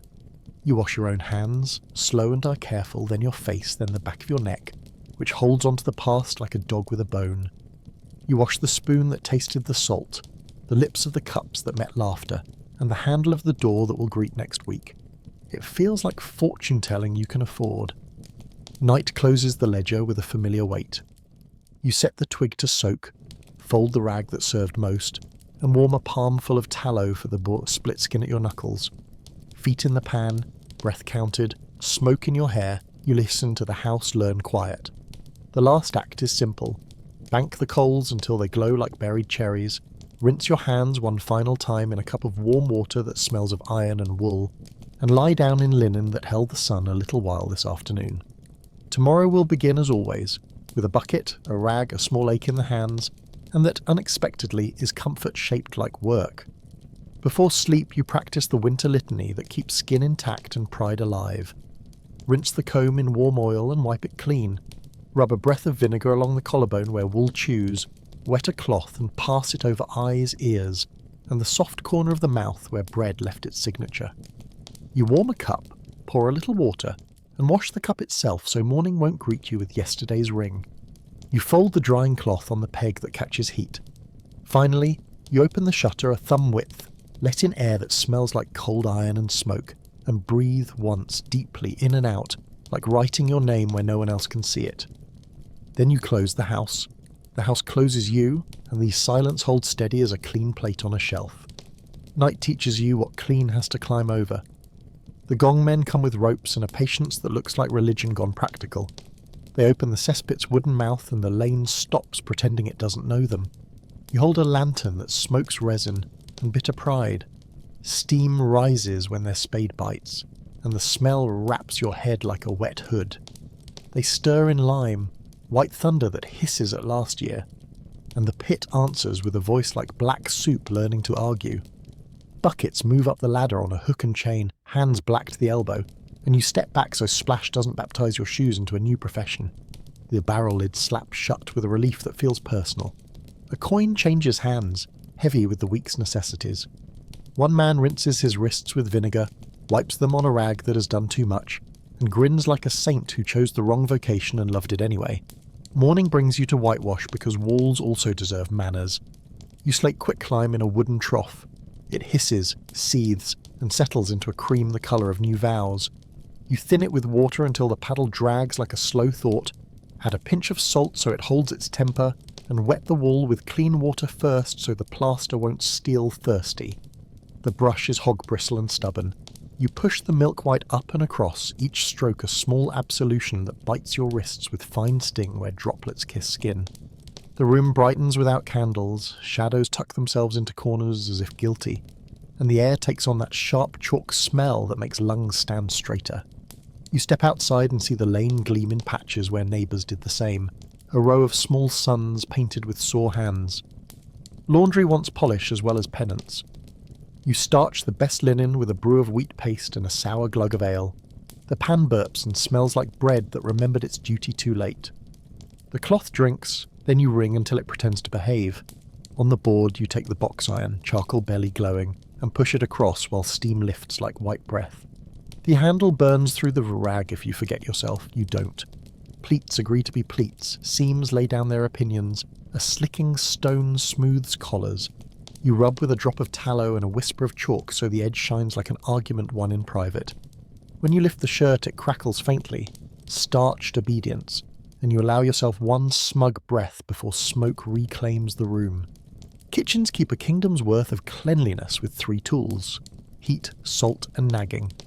You scald knives between tasks, wipe blades with hot cloth and salt until they flash an honest line, then oil with a fingertip because metal sulks if neglected. Trenchers are scraped, rinsed, and set near the hearth where smoke persuades yesterday to leave quietly.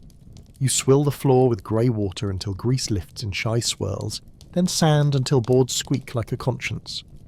A rag steeped in vinegar goes round the door latch and the table edge where hands confess without speaking. You keep covers on pots because flies vote loudly and eat free. After the stew, you boil the spoon that tasted it, and wash the ladle that fed it. You sleep better knowing which mouth touched which mercy. Bathhouses gossip in steam. Brothels gossip in perfume. Sometimes they share a wall and taxes. On clean days, you use the bath and mind your eyes. The attendant sluices benches, throws a pail into dirty, then into clean, and your skin remembers softness like a rumour finally true. On poor days, you borrow the steam under the eaves, a warm cloud that kisses face and neck while you rub with a damp cloth and a pinch of ash, the skin going from cellar to window. You keep your own soap string in a twist of linen because communal soap travels faster than a joke. When you step back into the lane, sweat cools, hair settles, and you smell like wood and a faint green promise. It lasts an hour. You take it. Disease houses run on rules even grief obeys. At the Lazar house, you watch water become liturgy. Hands rinsed before bread, again after bandages. Bowls boiled till tin blushes. Straw changed with tongs so dignity keeps a corner. They burn clothes when they must, smoke rooms with juniper when they can't afford fire, and spread fresh rushes with rosemary, like a treaty signed with the air. You carry a bucket, pour for a sister whose wrist looked like rope rubbed honest, and you wipe a rail with vinegar until the wood squeals. The patient's smell of ointment. Resin, paella, wine, sharp herbs, and of human weather. You learn that clean isn't the same as safe, but it helps people stand up to the door when the priest comes. Your own head needs policy and not pride. You heat a little oil and rub the scalp slow circles that make skin remember it is not a helmet. A comb follows, teeth oiled, dragging with a small mean music that promises results. What you catch you crush on the hearthstone with a spoon back and watch it pop like punctuation. You rinse with the warm lye water cut with a breath of vinegar, so the hair squeaks but doesn't sulk, then rinse again with plain so you can pretend to be gentle. You dry by smoke, lift the hair with fingers until it forgets to cling, and tie it up so the neck can breathe. Clean doesn't last, but it leaves a map you can follow back tomorrow without asking the walls for directions. Castles perform cleanliness with servants' backs. In the hall, ewers come before meat with silver jugs and towels white enough to scare grease. They pour perfumed water over the noble hands and watch it darken by stages, then catch it in basins where rose and dirt try to coexist. You at the sideboard wash trenchers with hot water stolen from the pot and wipe the knife with a rag that sees more starch than your own shirt. In the guardrobe tower, the drop goes straight to the moat, which keeps its counsel and its smell. A page sprinkles herbs on the seat as if time could argue with gravity. You scrub the rushes with sand, replace them with fresh mixed with mint, and hang the hall's towels near smoke to bleach them a little by lye. Table manners are sanitation rehearsed as theatre. You wash before and after, fingers not wrists, then sit so elbows keep out of negotiations. You share salt like a treaty, you do not dip twice and you tear bread to wipe a knife because bread forgives. You wipe your mouth before drinking so the cup doesn't learn too much about you. After the course, a boy brings warm water and a towel. You wash without splashing as if water were expensive. It is, and dry like someone who expects to shake hands with the weak. The smell of clove-studded wine and roasted fat sits heavy. You knock it back a step with parsley or mint, or lying to yourself. Armourer's quarters are a study in sweat as opponent. Gambesons hang like tired men, aired near the door where draughts pull through. You beat them with sticks until dust sighs out in grey regrets. Mail gets rinsed in hot water and ash, then tumbled with sand in a barrel until it comes up honest. You oil it with a rag that leaves your fingers shining and your nails brave. Boots are scraped, dried and stuffed with straw that smells of loft and mouse. You rub feet with vinegar and tallow to keep rot from treating you like a friend. Latrine pits in camp go downwind and downhill. You mark them with branches and a shared, gruff understanding. A clean camp sleeps longer. Campaign teaches cheap miracles. You boil water when you can and pretend ale counts when you can't. You soap hands before food with a cake the size of a coin and the price of a sermon. Shirts get beaten in the river, dried on hedges, and smoked by any cook fire naive enough to let you close. You delouse by firelight, oil on comb, pop on stone, and a joke about saints with patience for smaller martyrs. When rain settles in, you dry feet by holding them over steam and talk about bread as if words could bake. When sun returns, you hang everything like flags and pretend victory owns you. Drought changes the math. Water becomes court politics. You wash where the cloth, not the basin, carries the work. Sand rubs spoons to obedience, vinegar stands in for hot water and tells wood to mind. Smoke becomes your ally, threading shirts with a forest lie that passes public inspection. You ration the ewer by heartbeats, 2 for hands, 2 for face, 1 for the cup that will touch your lips. You teach yourself to be stingy with rinses and generous with airing. You wear linen thinner and change it more often, because cloth is your river when the sky forgets. The first rain after is a scandal. You walk out and let it judge you. Nobles have a word for cleanliness, and peasants have a practice. In a chamber with tapestries, a lady's maid warms rose water in a towel, combs hair, 100 strokes because numbers soothe, and pinches cheeks until blood presents itself like a guest. In a yard with chickens, you warm grey water on a brick, wash with a cloth that's more holes than thesis, and pinch cheeks with cold. Both ends smelling of smoke and linen. Both sleep in wool. One pays others to forget the work. One tells herself forgetting is a luxury, and sets the cloth to soak. Your lane holds its own council of hygiene. The midwife, the barber, the raker, the water carrier, the washerwoman, each keeps a piece of the street alive with rules, tools, and stubborn wrists. You carry buckets, you sweep thresholds, you share vinegar when fevers shadow the corner houses, and you argue about pigs with a frequency that counts as culture. When the bell tolls for fire, you run with your bucket, because even if the flames die 2 streets away, your neighbours will remember who ran. Cleanliness isn't a private virtue here. It's a public story told in sand, steam, and the sound of water hitting wood. Parchmenters teach you that cleanliness can reek. Hides soak in lime until hair slips like rain off tile. You draw a blade and scrape. Long strokes that lift pale curls. Your nose full of a smell like wet stone married to stable. You rinse the skin in running water till the slime forgets its name, then stretch it on a frame with cords that twang when impatience plucks them. The scraping knife sings as it thins the sheet. Dust rises, fine as lies. You wash your hands with vinegar because fat hides in finger creases, then rub them with tallow so that the skin doesn't split it into maps you don't want to travel. The finished leaf smells of clean and animal, and the inside of a church book. You touch it with respect and wipe your hands again. Millers live in flour that behaves like weather. Dust coats hair, lashes, lungs. You wash eyes at noon with a dipper of water that tastes of wheel and wood, then mop the stone with a damp cloth so powder doesn't turn to paste underfoot.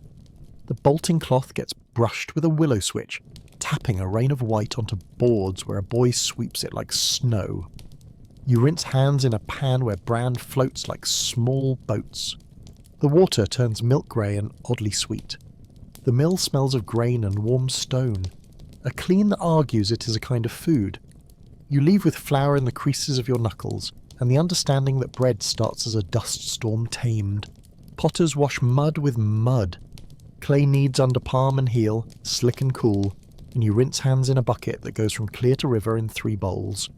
Tools sit in water so slip won't weld them into fossils. Glaze is its own hazard. Lead and ash, and names you don't say while eating. So you wipe the table twice, keep cups for glaze and cups for mouths in separate worlds, and wash with vinegar after, because it bites where you forget to be careful.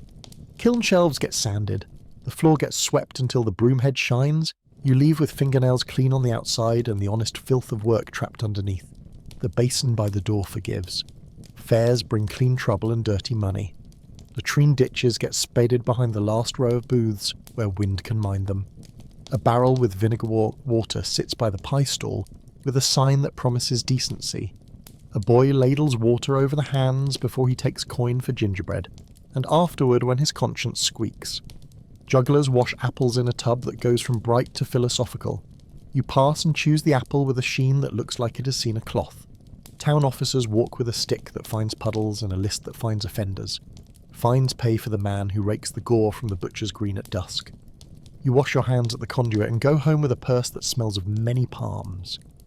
Birth, when it comes, calls every clean trick to the door. Water warmed and set near the fire, linens boiled till they squeak, oil for hands, wine for breath, herbs for courage. You wash between every touch because the midwife says so, and because it steadies you, you lay a scalded cloth at the foot, another on the brow. You breathe through your mouth and still smell iron when blood speaks. The first cry cuts the room, the second is softer and smells like milk that hasn't met air. You wipe, wrap, and for a moment the house smells like new linen and boiled patience and one honest candle. Then work resumes. Water changed, floor sanded, basin rinsed, hands washed again. Children turn cleanliness into chase. You wash faces while they duck, hands while they bargain, ears while they accuse your partiality. Nails get scraped with a patient thumbnail. Hair gets braided tight so combing later won't draw blood or tears. Their shirts are small and multiply faster than water. You soak them in ash water that smells like a gentle fireplace. Dump ye in a tub while they laugh, then hang them high where smoke and sun can share custody. You teach them to rinse cups, to wipe them tiv, to step over the gutter, to spit in ashes, to scrub the pump handle if they have been the first fool to touch it at dawn. Habits, not lectures. Habits stick when sermons slide. Death returns the ledger. You wash the body with water warm enough to shock regret awake, rub joints with oil, comb hair until it lies like a last truth. You change the straw, sweep the rushes, open the shutter so air can do its shy work, and lay a sprig of rosemary at the head because clean has a smell and you know it. The women sing low, the men carry lime for the pit if the weather demands it, and hands rinse in a basin set by the door where grief can find water without asking. You go home and wash again, twice, not because you think it clings, but because clean is the only argument you have against endings. Glassmakers wash with fire until dirt forgets its name. You step into the glass house and the furnace breathes like a dragon that learned manners. The air snatches sweat off your face and leaves a slick of salt that tastes like you licked a rock. The blowpipe gets wiped with vinegar before the gather, then rolled on a dampened marva that hisses and smells of black rain.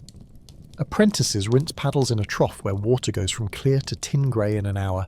They change it because dirty water leaves dirty glass, and dirty glass leaves customers who remember. The floor is sand that knows how to hold mistakes.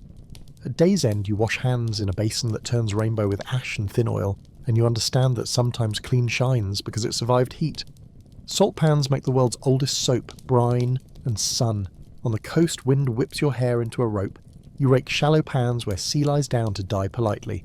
The brine crusts your lips until they taste like you've been kissing a coin. You wash pans with brine, not fresh, because fresh is for throats and grudges. Brine polishes brine, and the wooden rake glides smoother with salt on its face. You rinse your hands in a barrel where the water is honest about being scarce. Afterward, you oil your fingers with a smear of tallow so the skin stops cracking like old pottery.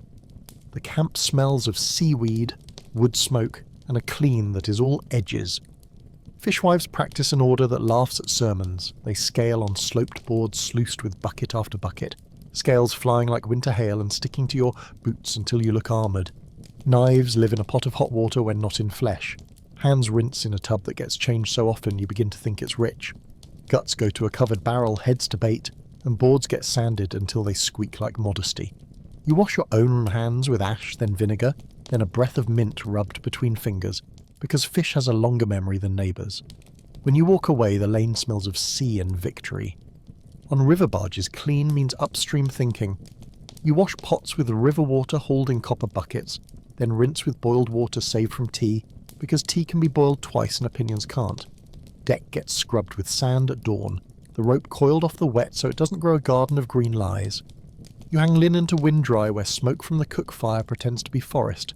You air bedrolls at noon so the sun can read them into better behaviour. Nails get a scrape with the short knife and a rinse in a capful of watered vinegar that tastes like thrift. After a week, the barge smells like tar oak and a stubborn attempt at decency. In midsummer, the city turns to stew. You fight back with cheap theatre. Hang wet cloth in windows so breeze steals heat and dust. Mop floors with grey water brightened by a spoon of vinegar.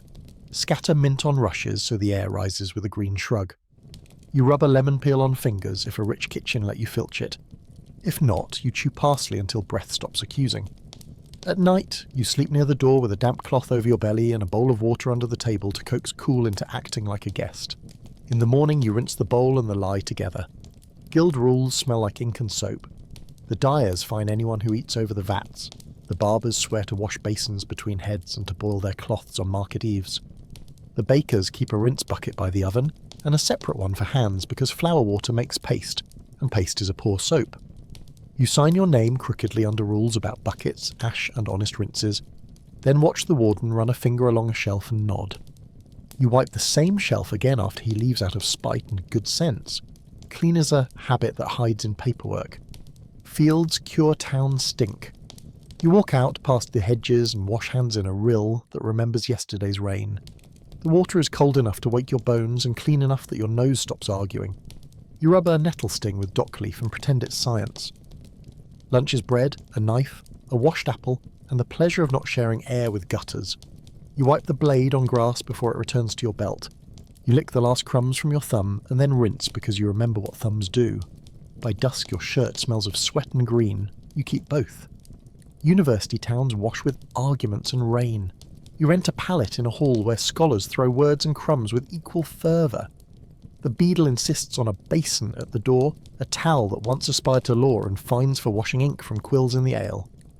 You rinse hands before disputation because gestures carry spit farther than logic.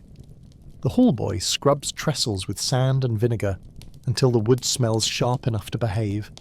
You wipe your knife on bread and then eat the evidence. At night, students wash their faces at the conduit and swear it makes them smarter. It makes them less sticky, which is something. Physicians talk about humours and practice washing. You hold the ewer while a master rinses to the wrist before touching a patient. He dries on linen boiled that morning and stiff with virtue. He keeps a bowl of wine warmed over a lamp to bathe cups, a jar of honey to cover wounds because stickiness, it turns out, can be clean when it's convinced to be. He burns rosemary in a dish and tells you miasma hates gardens. You don't understand every word, but you understand the hands. Washed before, washed after, washed when thinking. The room smells like thyme, oil, and the sharp note of metal that has been recently honest. Dormitory beds breed policy. You air straw, beat ticks till they confess, rub seams with vinegar and a dab of oil, and hang blankets over a line where smoke can do its soft lie. In winter, the brazier smokes the room into a brown halo. You open the shutter a finger's width and tell anyone who complains that air is cheaper than funerals. Lice learn the schedule and make other plans. You comb by lamplight, crush what lives, and wash the comb in oil like a priest washing a chalice. You sleep with your hair braided and your pride untangled. A ritual bathhouse near the lower quarter keeps its own rules, older than curfew and stricter than gossip. Spring-fed enclosed, clean by design and intention, it asks for preparation, rinsing, a pacing of steps, water drawn to a depth that means something. You help a neighbour carry buckets, watch the custodian sweep the steps with a cedar broom, feel the cool air hold its breath. No one spits, no one jokes loud, and the water looks back at you like a law written on stone. You leave understanding that cleanliness can be public and private at once, body and oath folded together. Public fountains are civic faces. When they sag, the town blushes. Wardens rope off the square, haul slime from basins with rakes that smell like old ponds, scrub lips with sand until stone brightens, and purge pipes with a shout and a gush that tosses up twigs and frogs and last year's coins. They lime the troughs, repaint the boards that dictate animals below, washing above, and post fines in a hand that thinks flourishes negate smell. You carry home water that tastes like stone with a plan and feel briefly rich. Scent gets rules too. The council posts that strong perfumes offend. The rich ignore it with civet that prowls through rooms like a cat you can't evict. You keep to rosemary water, a dab behind the ears that smells like kitchens trying to be gardens. You wash cloth more often and powder hair with a whisper of starch because smelling like bread is a social strategy. When the incense seller passes, you buy one pastille for feast day and promise yourself you'll burn it when the linen goes stale and the neighbours go curious. You save it for a day that doesn't quite deserve it and feel extravagant when you light it anyway. The bell of the infirmary rings like tin learning to be silver. You carry buckets, wash rails, rinse bowls until your wrists complain. You watch a sister boil rags and lay them out like white flags on the sill. Patients turn their heads toward fresh air as if it were a priest. You open shutters and catch the smell of rain before it can argue. When you go home, you wash twice and sit by the door, hands open, until the air of your own room reminds you what you smell like when you're not frightened. Autumn slaughter requires clean that bites. You scald the hog with water that makes your eyebrows singe. Hair scrapes under a knife that knew its job before breakfast. Bowls stand ready, one for blood, one for offal, one for parts that will become comfort in February. You wash knives between cuts in water laced with a sharp dash of vinegar. You wipe boards with hot cloth until wood goes pink, then pale. Salt comes in handfuls like sermons. Smokehouse hooks shine like promises. You scrub hands with ash till they squeak and rub a whisper of rosemary oil under your nose, because dignity deserves allies. Cider presses make sticky fools of the tidy. You wash apples in a trough where water brightens then darkens like a mood. You cut away rot until your fingers remember the feel of clean fruit, the way your tongue remembers your name. The press gets rinsed with hot water and a stiff brush. The first run you pour away to ghosts and bees.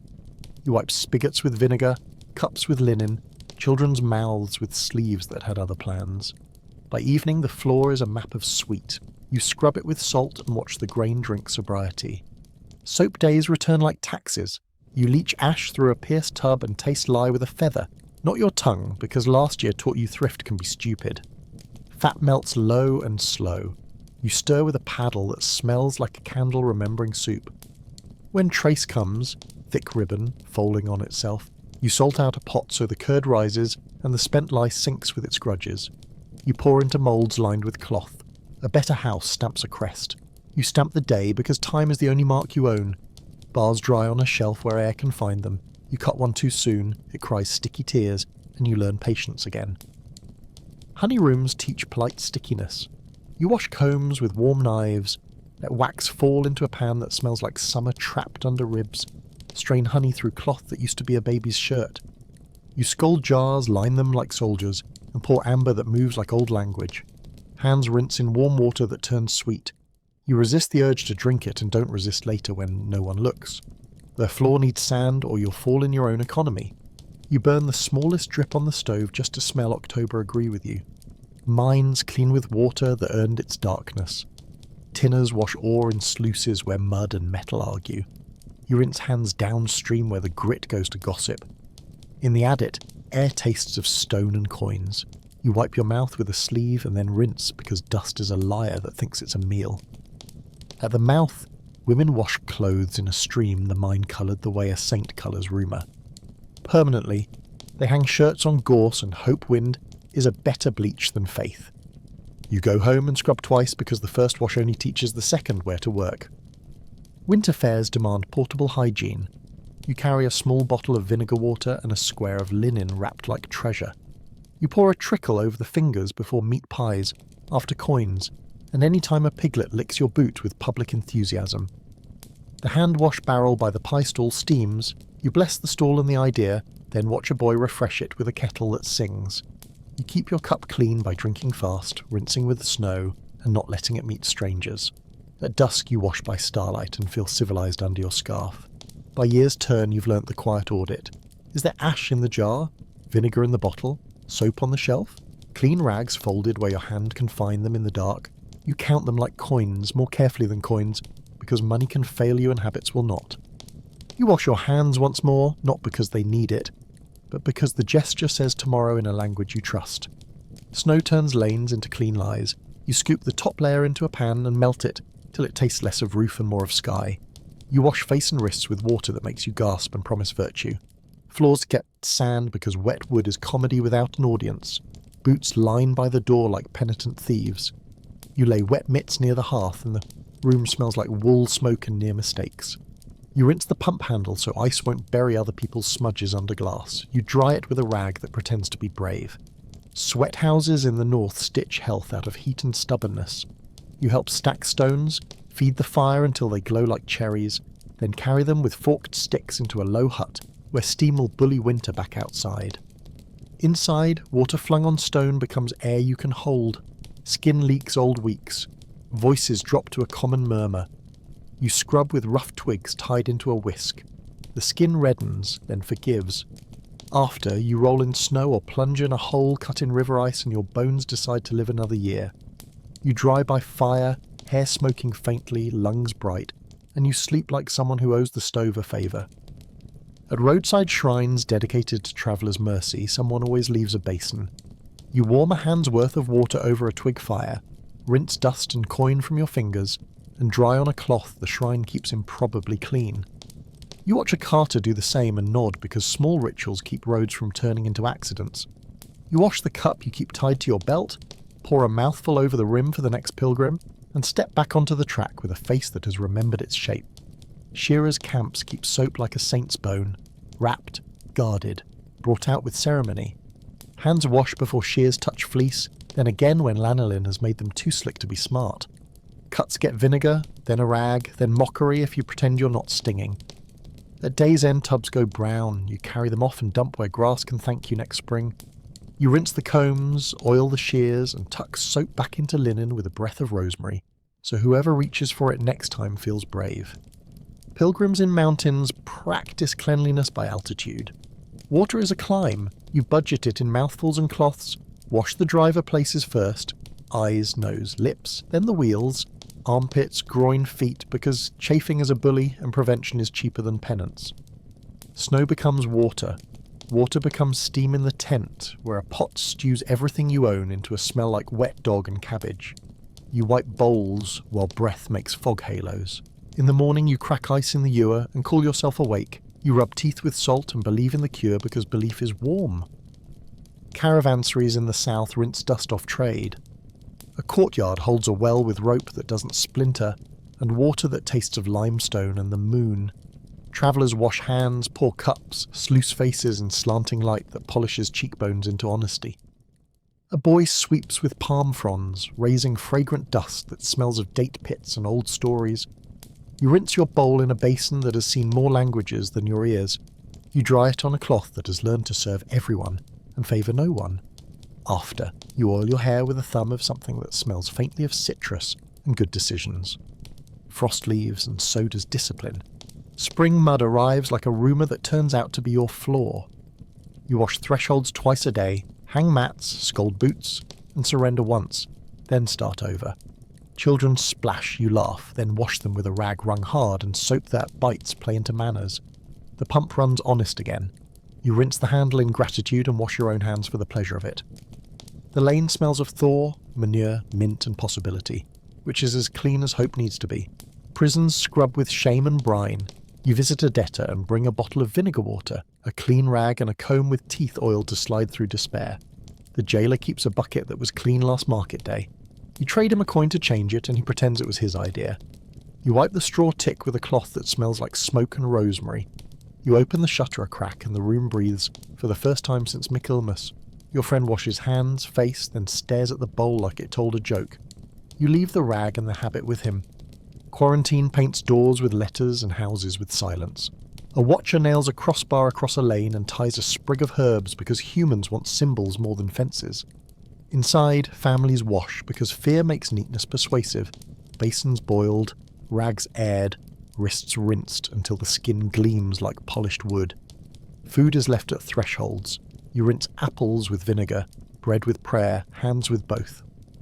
When the watchman lifts the bar weeks later, the lane smells of stale air, rosemary, and the brittle clean of survivals counted and losses set on a shelf. The pest house runs like a stern kitchen. You change straw, you boil bandages till they stiffen with virtue. You wash rails with vinegar that climbs into the nose and reminds you of coins.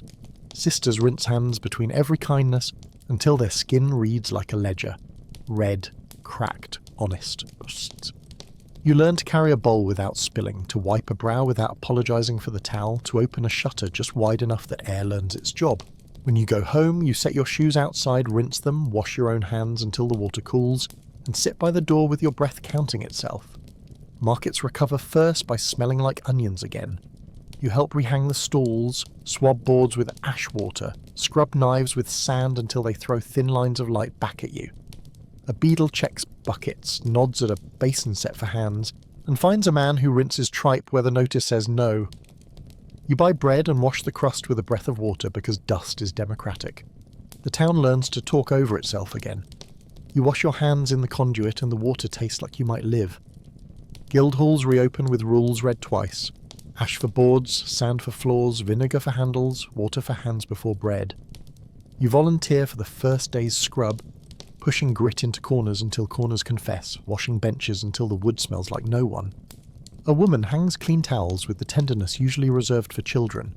You lay a cake of soap in a dish and feel like you've set a candle. People come, rinse, eat, rinse again.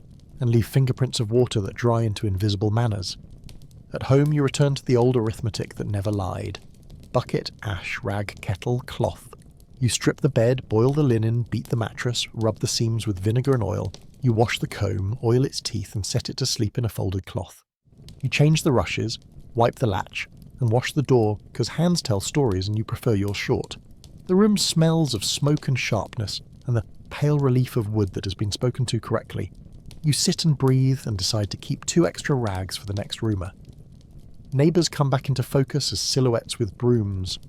The midwife brings herbs, the barber brings courage masked as jokes, the raker drags his iron prayer down the gutter, and the water carrier sets down his yoke with a grunt that sounds like the city clearing its throat. You rinse his cup and yours, share a dipper, and wash both again because friendship is not an excuse. The lane glows in wet stripes under the late sun. For an hour everything smells like having tried. Evening again, which is to say inventory again. You set water to warm and the kettle answers with a small domestic thunder.